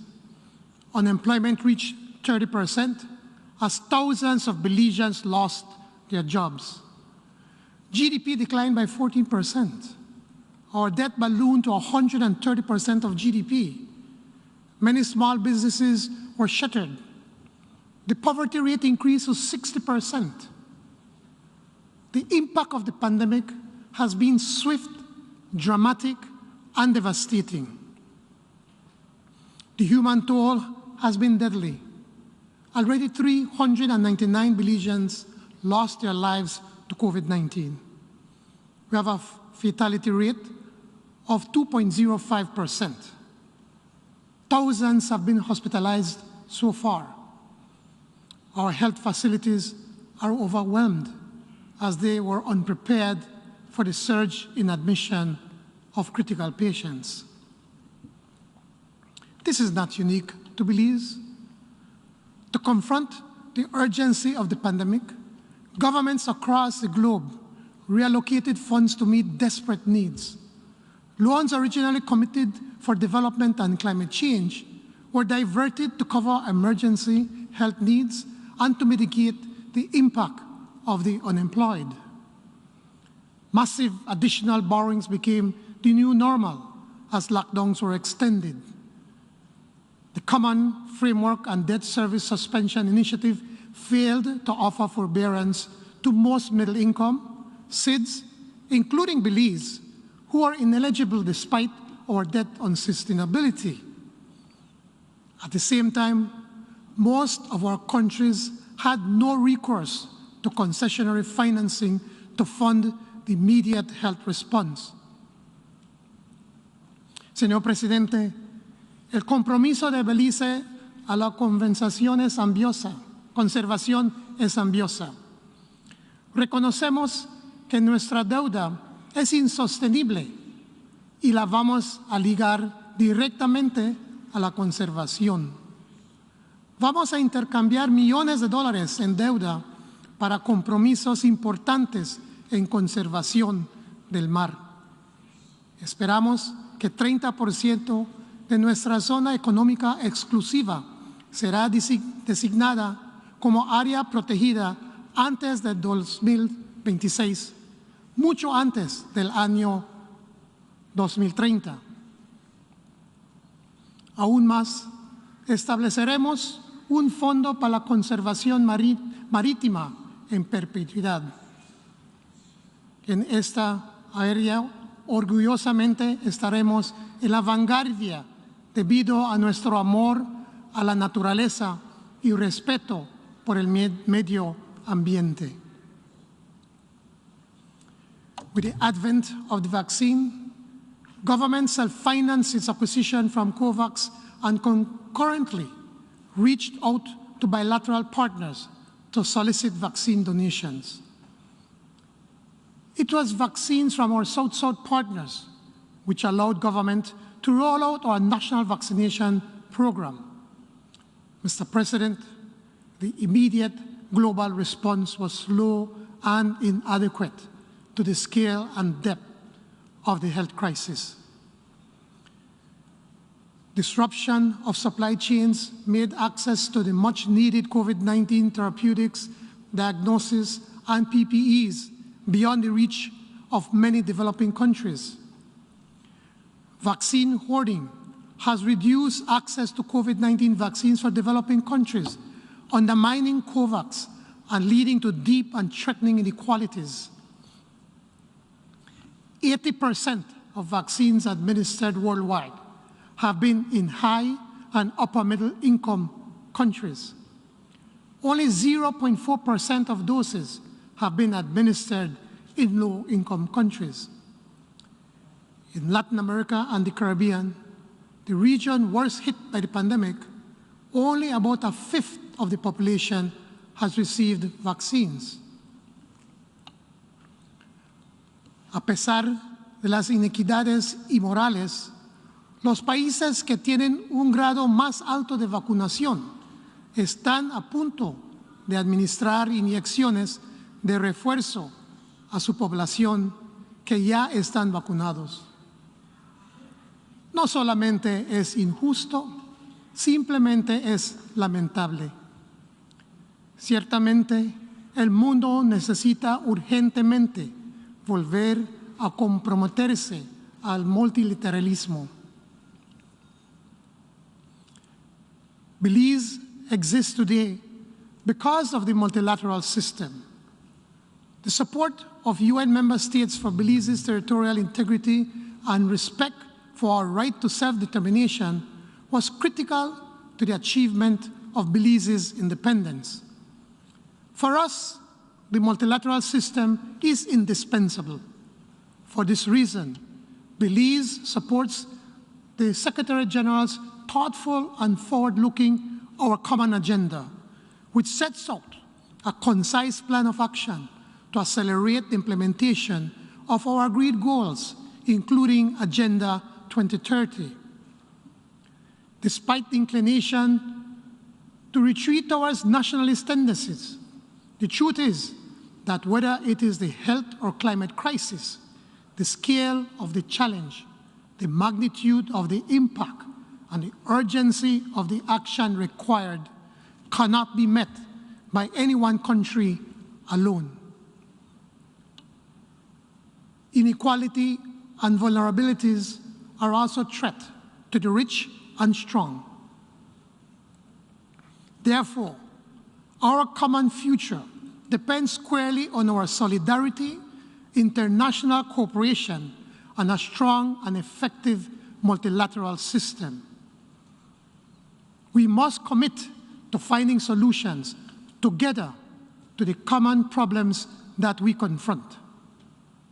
Unbridled unilateralism must yield to the settled determination to respond to the major problems of our times with social justice. My country is pursuing, along with Guatemala, the final and peaceful resolution of Guatemala's claim to Belizean territory at the International Court of Justice. In the meantime, the 2005 Agreement on Confidence-Building Measures remain in effect, and our bilateral relations continue to be based on mutual goodwill. We count on Guatemala to remain a constructive partner and rely on the international community to support us in addressing the daily challenges along the border that are inevitable between neighbors. If the multilateral system is to be our collective lifeline, it must be repurposed. I wish to propose 4 areas for the reform and strengthening of the multilateral system. We call for a genuine commitment to address the systemic issues which undermine the achievement of our agreed development goals. The continued ineligibility of SIDS from accessing concessional finance leaves us in a vicious cycle of disaster or crisis recovery, borrowing leading to unsustainable levels of debt. This must be disrupted. A multi-dimensional vulnerability index is the indispensable tool for restoring rationality to access affordable financing.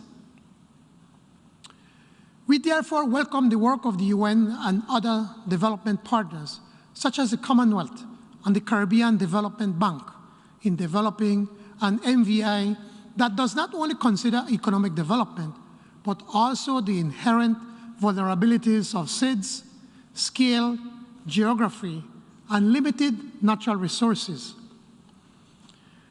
We need to adopt an MVI now. We call upon all the international financial institutions and our development partners to use it. There is no alternative if our countries are to embark on a sustainable and resilient economic development plan. If our multilateral system is to remain credible, it must have the capacity to induce action. For far too long, too many global problems have been allowed to fester and become crises. The entire world is now experiencing the consequences of our inaction: catastrophic droughts, fires, floods, and more frequent and intense hurricanes that continue to affect and set back our small, open, and dependent economies. The latest scientific assessment of the Intergovernmental Panel on Climate Change lays the blame firmly on human activity. Belize, like other SIDS, is on the front line of a climate crisis for which we are not responsible. Belize incurs annual losses of close to 4% of GDP due to natural disasters. Therefore, we felt an obligation to put forward an ambitious, revised, nationally determined contribution. Belize's NDC covers new targets in both adaptation and mitigation. It is naturally aligned to both our national development plans and the SDGs. We have set some ambitious targets, including forest restoration and expansion of mangroves, as well as achieving 75% of electricity from renewable sources by 2030. The NDC also pledges to transition to a hybrid and electric public transportation system, increase resilience of coastal communities, and strengthen the adaptive capacity of agriculture, health, and tourism. Belize is committed to developing a long-term strategy aligned with achieving net zero global emissions by 2050. We are doing our part. We expect the developed countries and major emitters to do their part. Indeed, ambitious commitments from the G20 alone can keep us on the path to limiting global temperature to 1.5 degrees Celsius. COP26 is our latest best hope to limit global warming to 1.5 degrees Celsius above the pre-industrial level. We call for a revamping of our collective ambition so that by 2030, global emissions are reduced by 50%. Developed countries and those in a position to do so must provide the financial, technical, and capacity-building support to enable us to fulfill those pledges. This includes meeting and exceeding the $100 billion pledge made in Copenhagen 12 years ago. Additional support must be provided for the loss and damage being incurred through the extreme and slow onset climatic events we are already experiencing. Flexibility and responsiveness are critical if our multilateral system is to have relevance at moments of crisis, as well as to ensure equity and fairness in global responses. COVAX, the multilateral mechanism for vaccine distribution, has been unable to truly respond to the needs of its subscribers. The undermining of COVAX through export bans, vaccine hoarding, and predatory purchasing has resulted in extreme inequality of access to vaccines. Of the more than 5.7 billion vaccine doses that have been administered globally, 73% have been given in just 10 countries. COVAX has had to cut its forecast for distribution of vaccines by 25% for 2021. Belize has no delivery date for its next COVAX shipment. As the Director General of the WHO said, the longer vaccine inequality persists, the more the virus will keep circulating and changing. The longer the social and economic disruption will continue and hinder the chances that more variants will emerge that render vaccines less effective. The health and recovery of all of us depend on the ability of our system to rapidly respond to the needs of all countries. The multilateral system must be more effective in protecting the rights of all people. Too many people remain marginalized and excluded, weakening the social contract, eroding trust in our multilateral system to deliver. Mr. President, the persistent call of the General Assembly over 3 decades to end the illegal embargo against the Cuban people has been ignored. The Cuban people are forced to carve out their sustainable development under the burden of the illegal, unilateral economic, commercial, and financial embargo. The new measures imposed by the past U.S. administration are now continued and widened by the present one during a pandemic are unbelievably cruel and inhumane. These measures bring suffering to millions of innocent people and do not reflect the goodwill of the people of the United States of America. Nevertheless, Cuba has made significant sacrifices to help other people in the world, including Belizeans. Our Palestinian brothers and sisters continue to suffer under an oppressive apartheid and illegal Israeli occupation. Belize fully supports the aspirations of the Palestinians for an independent state with its 1967 borders, with all attendant rights, including the recognition of East Jerusalem as its capital and the right of return.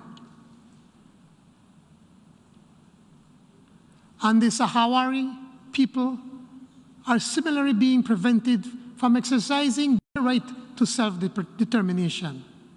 We urge the relevant parties and the international community to support them in their efforts.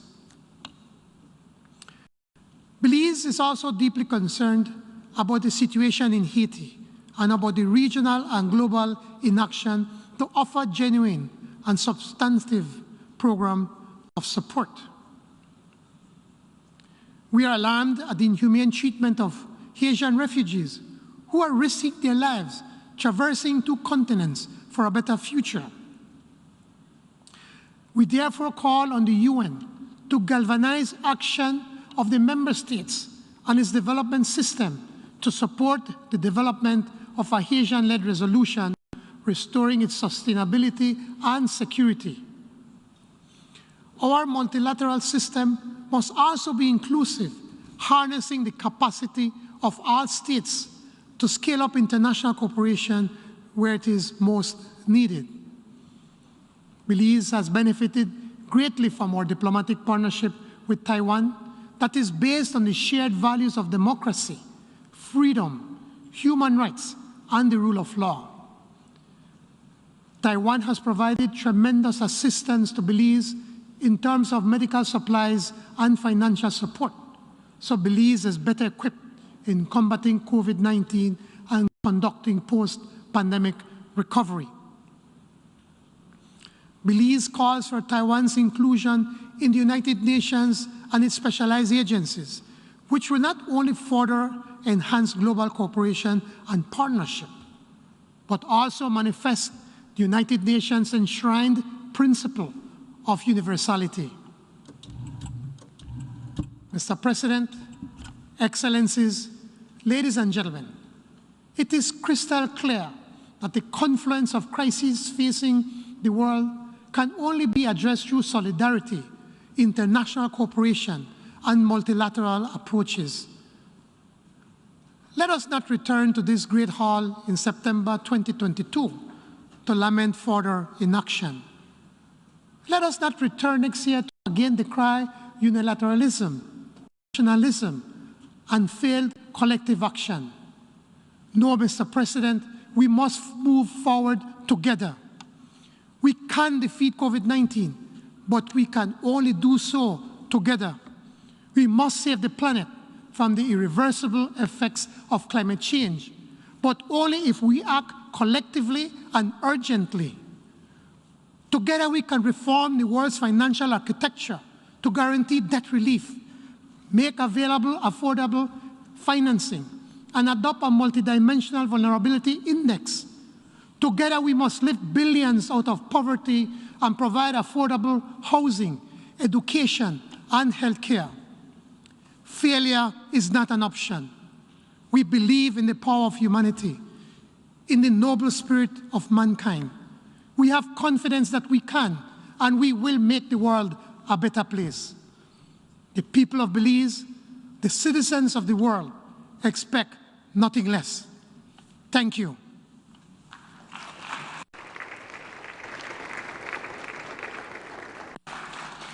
Au nom de l'Assemblée générale, je tiens à remercier le Premier ministre et ministre des Finances, du Développement économique et de l'Investissement du Belize pour l'allocution qu'il vient de prononcer.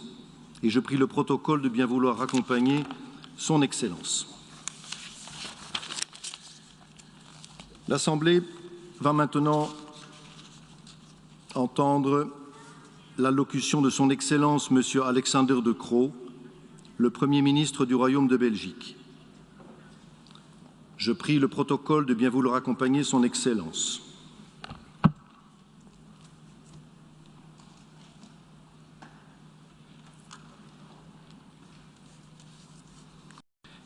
J'ai le grand plaisir de souhaiter la bienvenue à son Excellence M. Alexander De Croo, le Premier ministre du Royaume de Belgique. Meneer de Eerste Minister, u hebt het woord. Mr. President, Excellencies, ladies and gentlemen, how encouraging to see the General Assembly meet in person again. When I stepped into this solemn hall, I felt a sense of relief. Don't we all yearn to get back to normal? But is this sense of relief justified? And what is the normal we can actually hope for? Can we feel relieved when COVID-19 is still all around us and too many people are not vaccinated? Can we be relieved when, for a growing number of people, climate change is becoming a matter of life and death? Is there room for relief when human rights are being challenged in so many places? All over the world, people who are perceived as different are confronted with hate speech and hate crimes, with discrimination and with abuse. Can we really feel relief when the new normal for women and girls in Afghanistan is to go home, keep silent, and stay inside? No, we cannot. Let me quote Secretary General Dag Hammarskjöld, who was murdered exactly 60 years ago last week. The weakness of one is the weakness of all. And the strength of one is the strength of all. That is why Belgium remains strongly committed to multilateralism, to an international order based on the rule of law, the founding principle of our United Nations. Only through common action we will build common strength. Only through multilateralism we will provide long-term answers to today's complex crises. Which vulnerabilities then require our common action? I see three. The first vulnerability is COVID-19. We need to bring this pandemic to an end. It is now almost 2 years since our lives were turned upside down by an unprecedented health crisis. And I would like to express my deepest appreciation to healthcare workers in Belgium and elsewhere who continue to battle this deadly virus. Belgium is among the top vaccinated countries in the world. 85% of our adult population is fully vaccinated. But Belgium is also a leading exporter of vaccines, accounting for 2/3 of all European exports. We are one of the world's vaccine powerhouses, and we acted like one by keeping trade lanes open and exporting over 530 million vaccines to the rest of the world without ever imposing an export ban. If we are to overcome this pandemic, vaccine solidarity is a crucial condition, since no one will be safe until everyone is safe. It is therefore unacceptable that today less than 4% of Africa's population is fully vaccinated. As Hammarskjöld said, the weakness of one is the weakness of all. As long as the virus continues to circulate, the risk of new variants is there, and no one will be safe. COVAX is the best mechanism to strengthen vaccination solidarity and to close the global vaccination gap. Belgium has already donated 1.5 million doses, and by the end of the year, we will donate a total of 4 million vaccines. With close to €3 billion pledged to COVAX, the European Union is one of its major donors. But we must do more. We must also boost local vaccine production through technology transfer and sharing of knowledge. That is one of Europe's objectives. At least €1 billion will be invested to this end. And as we speak, a Belgian private company is working with partners in Senegal to start local vaccine production. We also must prepare for the next pandemic, even if the present one is far from over. A new pandemic treaty will allow us to be better prepared, build resilient healthcare systems, and increase access to decent healthcare and quality medicine. And we need a transformed World Health Organization that is fit for purpose to lead these efforts. The coronavirus took the lives of nearly 5 million people, and it also had a devastating impact on our Agenda 2030. It halted and even reversed many of the recent positive developments. Extreme poverty is on the rise again for the first time this century. Economies were pushed into recession. Fragile countries were struck harder than others. Yet, giving up is not an option. As the Secretary General said in his report, Our Common Agenda, we must usher in a new era of universal social protection. Not one country can cope with these unprecedented challenges on its own. That is why Team Europe is pooling efforts and resources to assist the most vulnerable countries. Belgium is proud to be part of this collective European effort. So let's not lose courage. Yes, we must build back, but we are faced with an important choice, an opportunity even. Do we continue with business as usual, or do we do things differently? Cela m'amène à une deuxième vulnérabilité qui requiert notre attention. La crise climatique et l'urgence nécessité de placer la durabilité au cœur de tous nos efforts. Le rapport publié le mois dernier par le groupe d'experts intergouvernemental sur l'évolution du climat est sans équivoque. L'augmentation de la concentration de CO2 et de la température mondiale est sans précédent. Toutes les régions du monde sont maintenant témoins des effets néfastes du dérèglement climatique, et plus rapidement que prévu. Cet été, l'Europe et mon pays ont été durement touchés par des conditions météorologiques extrêmes.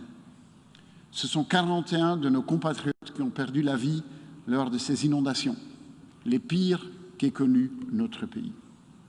Notre nation était sous le choc. Face à la brutalité des forces de la nature, nous étions nombreux à nous sentir tout petits. Nous allons reconstruire, mais ce ne sera pas suffisant.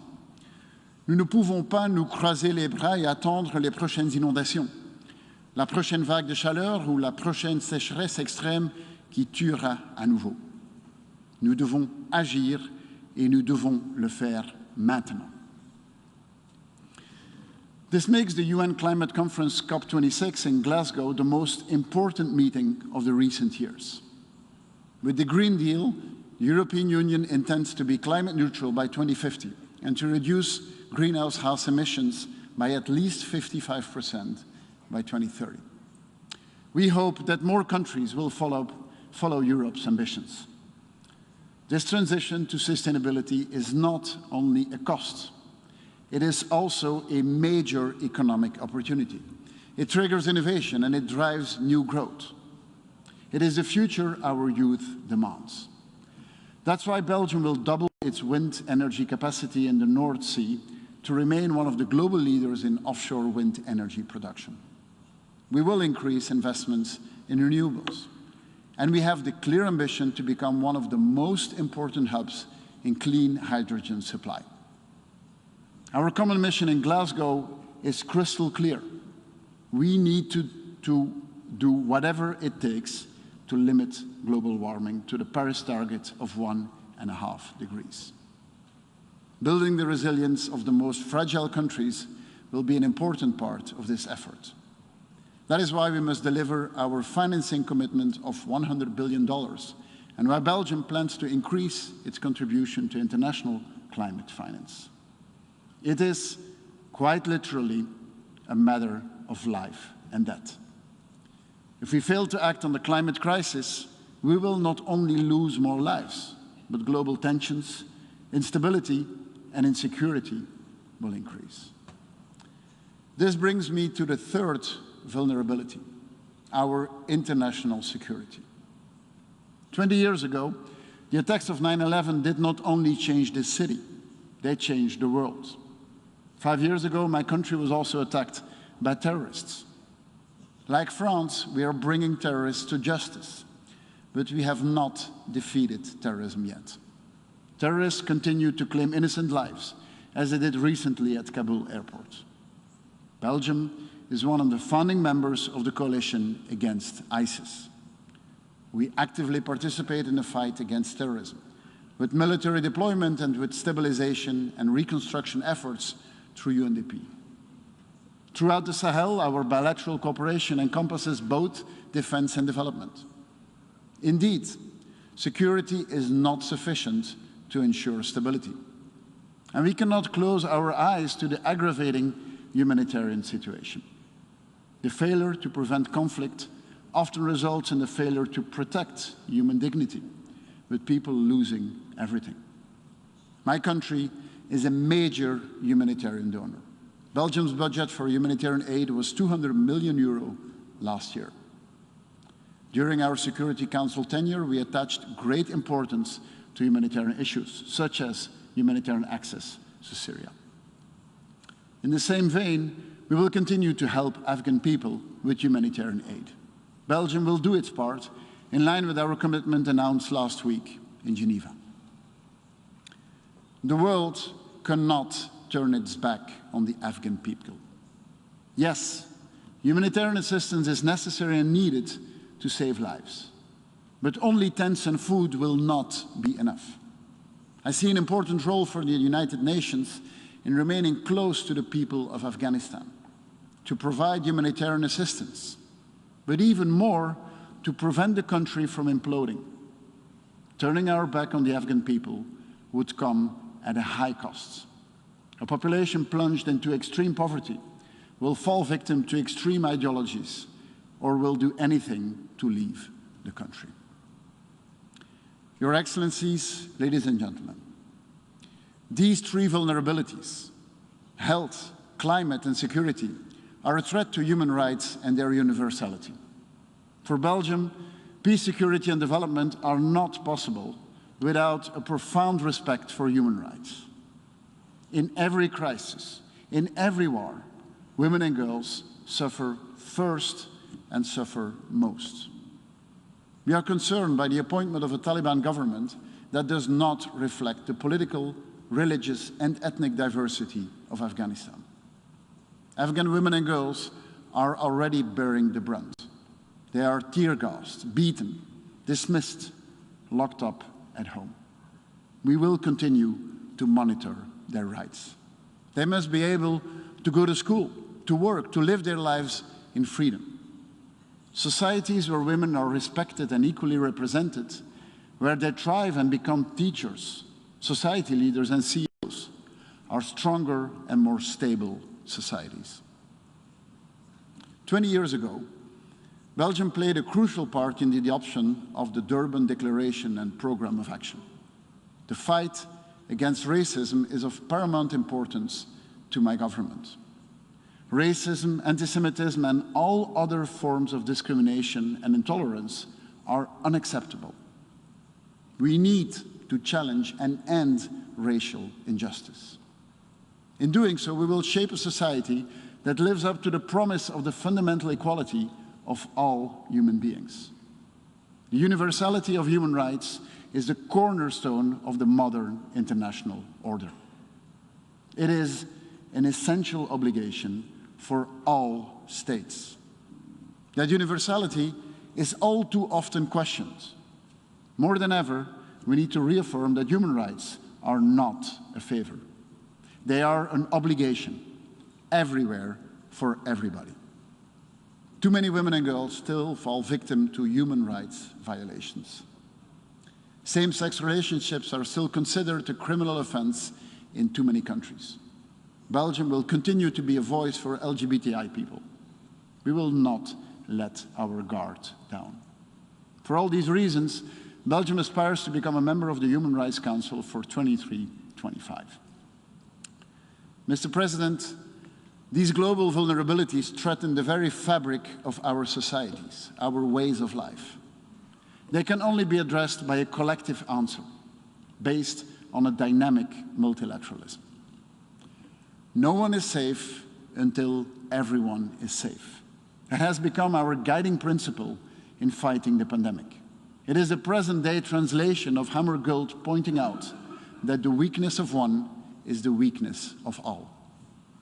No one is safe until everyone is safe. Let this be our common objective when it comes to climate, security, and human rights as well. Let that guideline inspire our actions every day. I thank you.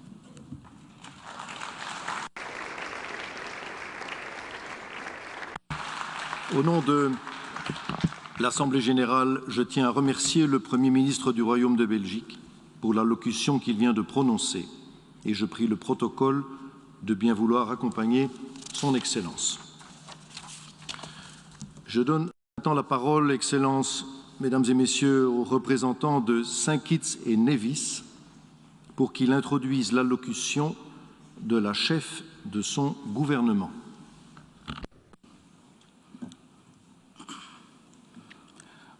Mr. President, Excellencies, I have the distinct honor and privilege to introduce a pre-recorded statement by the Honorable Dr. Timothy Harris, Prime Minister of the Federation of St. Kitts and Nevis.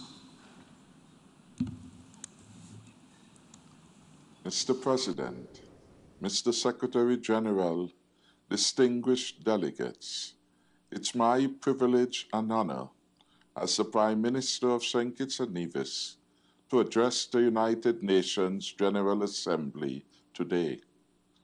On behalf of the people of St. Kitts and Nevis, I extend my congratulations to His Excellency Abdullah Shahid of Maldives, the Foreign Minister of a similar small island developing states, on his election to the presidency of the 76th session of the UN General Assembly. I thank his predecessor for his valuable work during the 75th session and also take this opportunity to congratulate UN Secretary General Antonio Guterres for securing a second term. I pay tribute to the diligence, commitment, and perseverance he has shown in steering the UN family as best as possible through the pandemic. The theme of this General Assembly debate is fitting. It reminds us that we must keep faith in multilateralism and international cooperation to achieve our goals and rebuild sustainably. The past 18 months have challenged everyone everywhere, yet here we are, convening once more as a General Assembly to find global solutions to global problems. The battle against COVID-19 is not yet won, and its devastating impact on our societies and economies continues. We believe strongly that no one is safe until everyone is safe.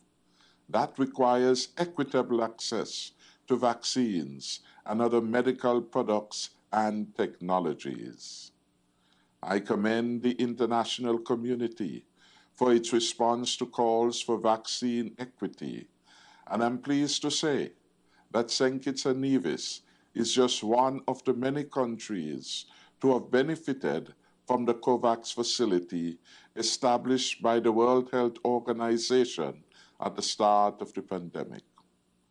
I also wish to thank our bilateral partners for their generosity in providing us with vaccines.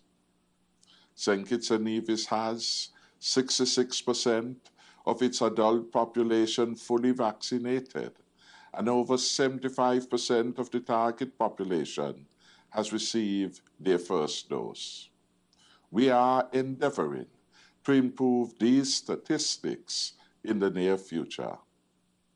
Our citizens responded selflessly to our calls for social distancing and adhered to the other COVID-19 protocols, playing an active role in curbing the COVID-19 pandemic and helping us to overcome community spread. Healthy lifestyles remain a central element in our fight against COVID-19, particularly as we continue to prioritize the delivery of health care to people living with non-communicable diseases who, given their higher risks, are most vulnerable to the disease. The need to continue investing in a resilient health system and comprehensive public health services is paramount. Mental health and well-being are also vital, which is why we delivered a comprehensive mental health plan to provide psychosocial support through the National Counseling Center. Sadly, the economic impact of the pandemic will be felt for years to come. When it began, tourism, our biggest economic driver, ground to a halt, causing significant unemployment and underemployment. Businesses suffered as a result of lockdowns. We took action, providing social protection programs for those in need. Indeed, we implemented an easy $120 million COVID-19 stimulus package. We reduced corporate income tax for employers who retained 75% of their workforce and introduced VAT and import duty waivers for pandemic-related products. The impact of COVID-19 on development more widely, in particular, the 2030 Sustainable Development Goals, has also been significant. But instead of walking away from them, we need to work collectively even harder to achieve them. Climate change and climate-related events continue to threaten the existence of small island developing states such as ours. As the climate crisis intensifies, we witness the erosion of coasts owing to rising sea levels, fisherfolk struggling to maintain their livelihoods from waning oceanic diversity, families forced to relocate away form coastal areas due to the strength, intensity, and relentlessness of each passing hurricane season. Sustainable Development Goals number 13, 14, and 15 are of particular significance as they require us, among other things, to improve education and awareness of, as well as human and institutional capacity on climate change mitigation, adaptation, impact reduction, and early warning. A less negative outcome of the pandemic has been its effect on turbocharging the digitization of our workplaces and societies. But not all countries, particularly small island developing states, have the infrastructure, the capacity and workforce skills to fully benefit from this revolution. Rebuilding sustainably requires us to re-evaluate digital accessibility, affordability, and technical assistance so that every country, regardless of income level or geographic location, can exploit the digital economy in one properly networked world. Another barrier to development that we face is the criteria employed to determine aid and financial support. This singular benchmark for measuring development, GDP per capita, is critical, but sadly, due to bias and the omission of factors, it is, in my view, simplistic and flawed. For St. Kitts and Nevis, it ignores vulnerabilities, and it prevents us from accessing critical development assistance. A set of more adequate and relevant measures encompassing social, environmental, climate-related, and economic factors should be used to regulate entitlements.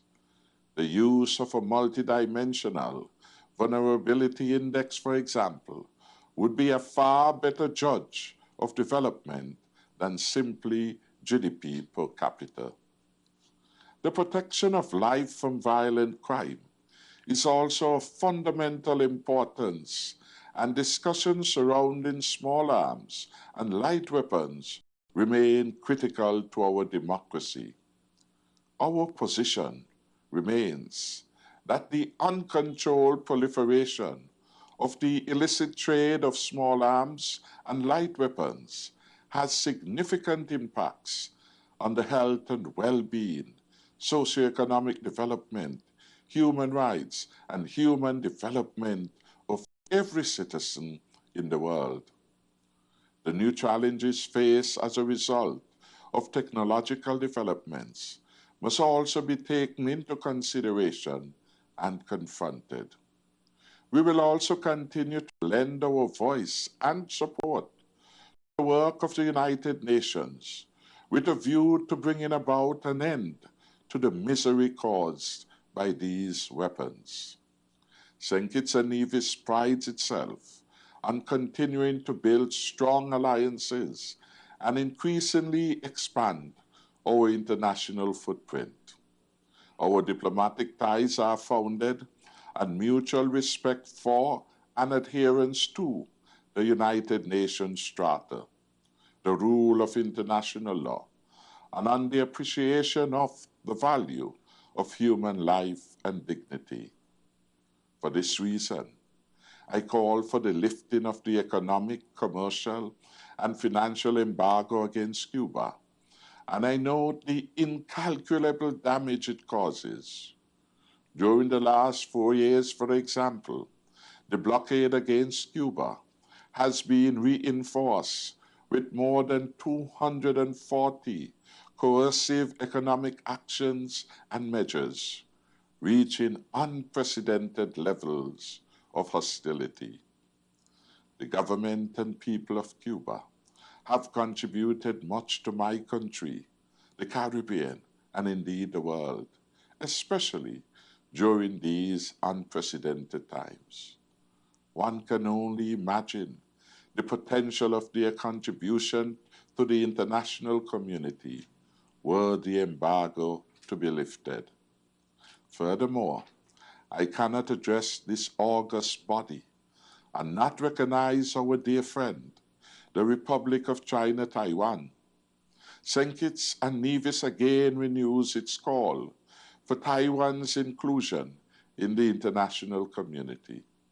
We strongly believe Taiwan has an important and continuing role to play in international development strategies, given their great successes in so many areas. Taiwan has demonstrated that it can be a true partner in health, and we have seen its exemplary response to the pandemic firsthand in St. Kitts and Nevis and other parts of the world.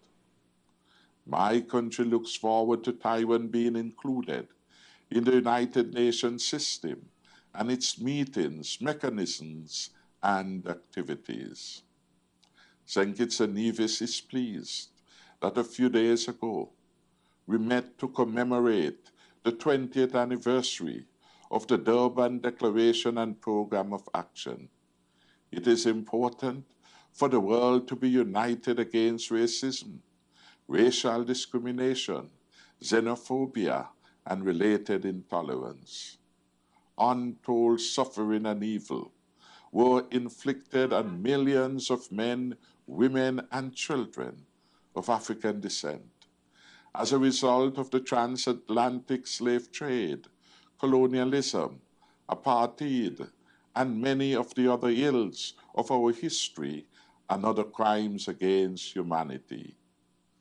We welcome the establishment of the Permanent Forum for People of African Descent, which will serve as a consultation mechanism for people of African descent and other interested stakeholders, and as a platform for improving the quality of life and livelihoods of people of African descent. We make, as other CARICOM heads of government did way back in 2013, a clarion call for reparations and reparatory justice. We subsequently formed the CARICOM Reparations Committee and the establishment of the 10-point plan that outlines the path to reconciliation and justice for victims of crimes against humanity and their descendants. We hope that this meeting has invoked a new momentum to pursue action to right the wrongs that are still manifested today. In conclusion, Mr. President, we're all in this together. My hope is that we will emerge from COVID-19 stronger and more united than ever before. There is no better place than this General Assembly to forge a positive consensus in order to build a better future for our children, our grandchildren, and indeed their children.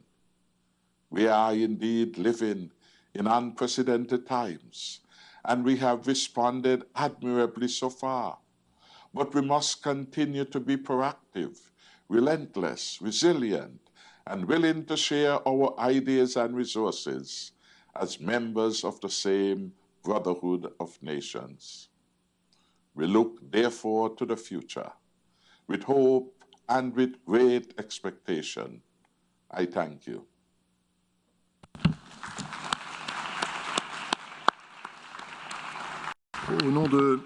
Au nom de l'Assemblée générale, je tiens à remercier le Premier ministre, ministre du Développement durable, de la Sécurité nationale, de l'autonomisation des personnes et des collectivités de St. Kitts et Nevis pour l'allocution qu'il vient de prononcer. Mes chers collègues, Excellences, avant que nous terminions cette séance du débat général, je voudrais vous dire qu'une délégation a demandé à exercer son droit de réponse. Je rappelle aux membres que les déclarations faites dans l'exercice du droit de réponse sont limitées à 10 minutes pour la première intervention et à 5 minutes pour la seconde intervention, et que les délégations doivent prendre la parole de leur place. Je donne maintenant la parole à la représentante de l'Inde.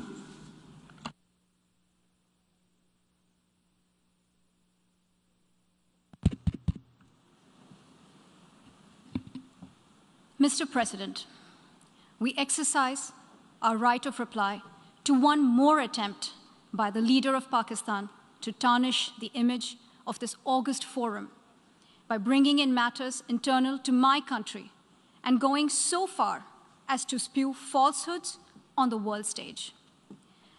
While such statements deserve our collective contempt and sympathy for the mindset of the person who utters falsehood repeatedly, I am taking the floor to set the record straight.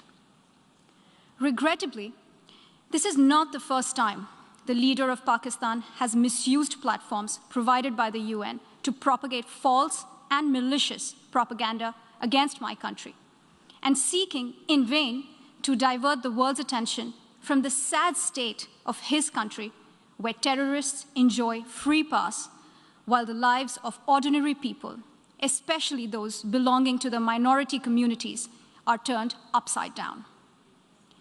Mr. President, member states are aware that Pakistan has an established history and policy of harboring, aiding, and actively supporting terrorists. This is a country which has been globally recognized as one openly supporting, training, financing, and arming terrorists as a matter of state policy. It holds the ignoble record of hosting the largest number of terrorists proscribed by the UN Security Council. Mr. President, we marked the solemn occasion of the 20th anniversary of the 9/11 terror attacks just a few days back. The world has not forgotten that the mastermind behind that dastardly event, Osama bin Laden, got shelter in Pakistan. Pakistan leadership continues to glorify him as a martyr. Regrettably, even today, we heard the leader of Pakistan trying to justify acts of terror. Such defense of terrorism is unacceptable in the modern world. We keep hearing that Pakistan is a victim of terrorism. This is the country which is an arsonist disguising itself as a firefighter. Pakistan nurtures terrorists in their backyard in the hope that they will only harm their neighbors. Our region, in fact, the entire world, has suffered because of their policies. On the other hand, they are trying to cover up sectarian violence in their country as acts of terror. Mr. President, this is also the country that still holds the despicable record in our region of having executed a religious and cultural genocide against the people of what is now Bangladesh. As we mark the 50th anniversary this year of that horrid event in history, there is not even an acknowledgement, much less accountability. Today, the minorities of Pakistan, the Sikhs, the Hindus, the Christians, live in constant fear and state-sponsored suppression of their rights. This is a regime where anti-Semitism is normalized by its leadership and even justified. Dissenting voices are muzzled daily, and enforced disappearances and extrajudicial killings are well documented. Mr. President, unlike Pakistan, India is a pluralistic democracy with a substantial population of minorities who have gone on to hold highest offices in the country, including as President, Prime Minister, Chief Justices, and Chiefs of Army Staff. India is also a country with a free media and an independent judiciary that keeps a watch and protects our Constitution. Pluralism is a concept which is very difficult to understand for Pakistan, which constitutionally prohibits its minorities from aspiring for high offices of the state. The least they could do is introspect before exposing themselves to ridicule on the world stage. Finally, Mr. President, let me reiterate here that the entire Union territories of Jammu and Kashmir and Ladakh were, are and will always be an integral and inalienable part of India. This includes the areas that are under the illegal occupation of Pakistan. We call upon Pakistan to immediately vacate all areas under its illegal occupation. Mr. President, allow me to be categorical about India's position. We desire normal relations with all our neighbors, including Pakistan.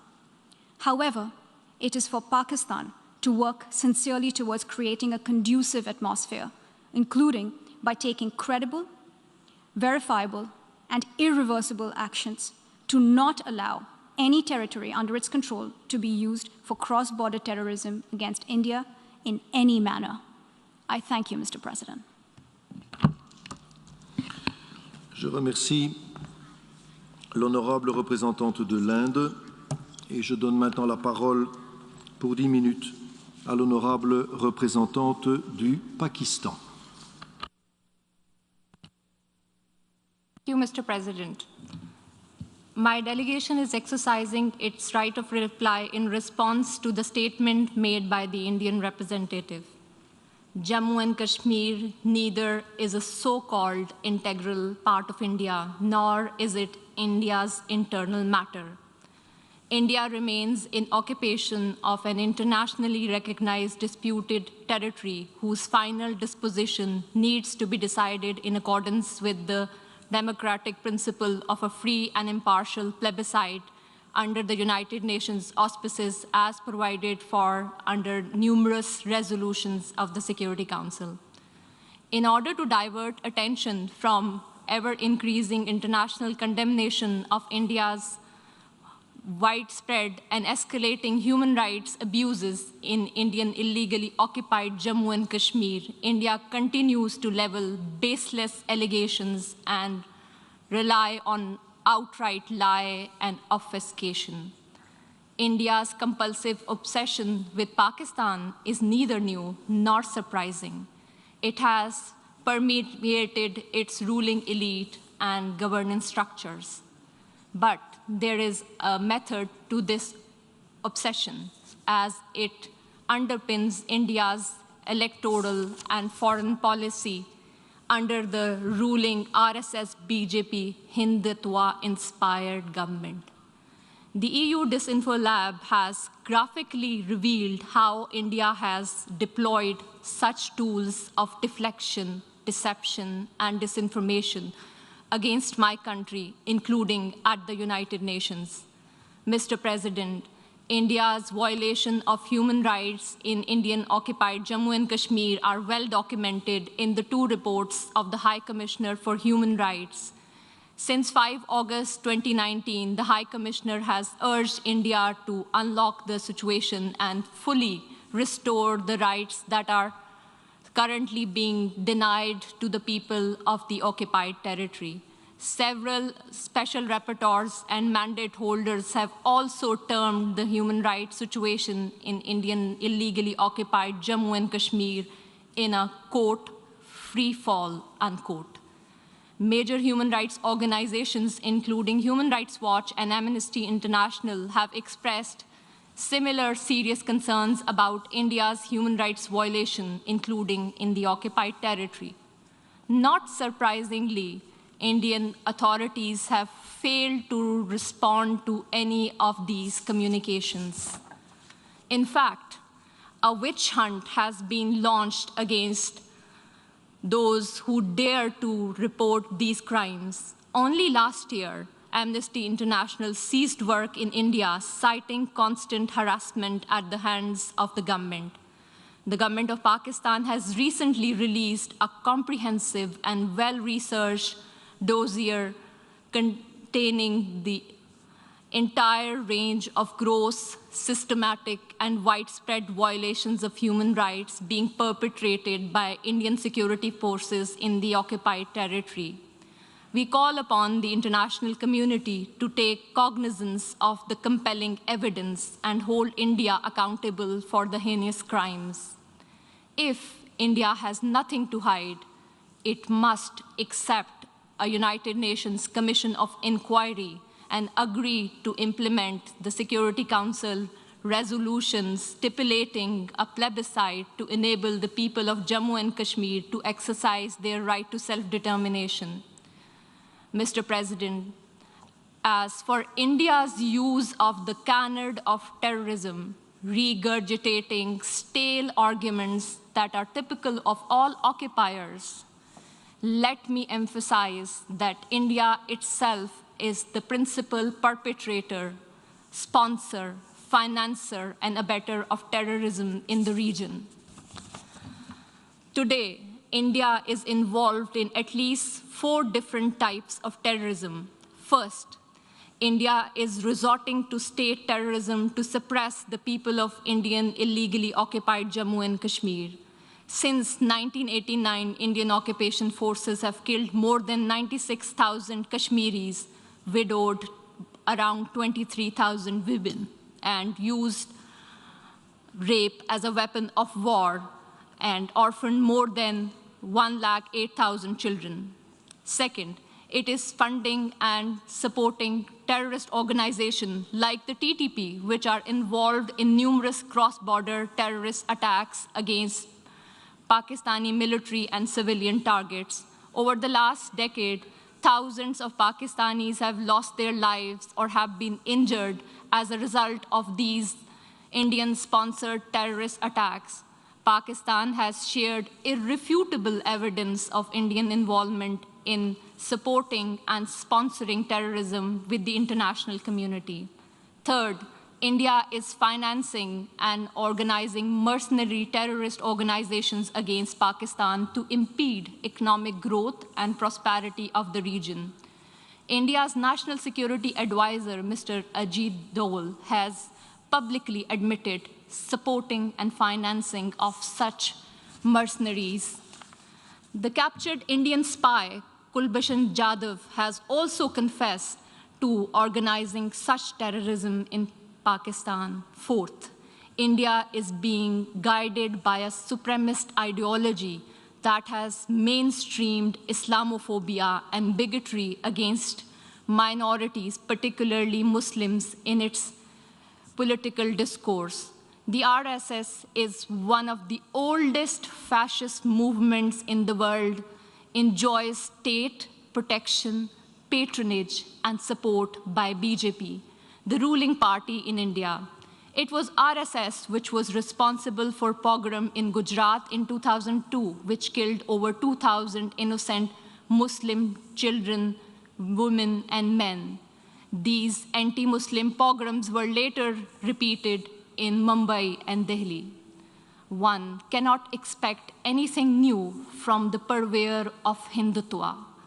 In today's incredibly intolerant India, the 200 million strong Muslim minority faces frequent lynching by cow vigilantes, pogroms by RSS thugs with official complicity, discriminatory citizenship laws to disenfranchise Muslims, and a concerted campaign to destroy mosques and the rich Muslim heritage of India.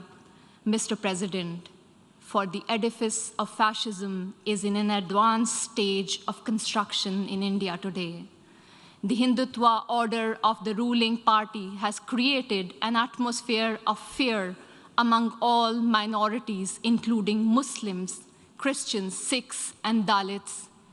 The Indian delegation would do well to reflect on the deeply troubling trajectory their state is embarked upon, rather than indulging in patent falsehood about Pakistan.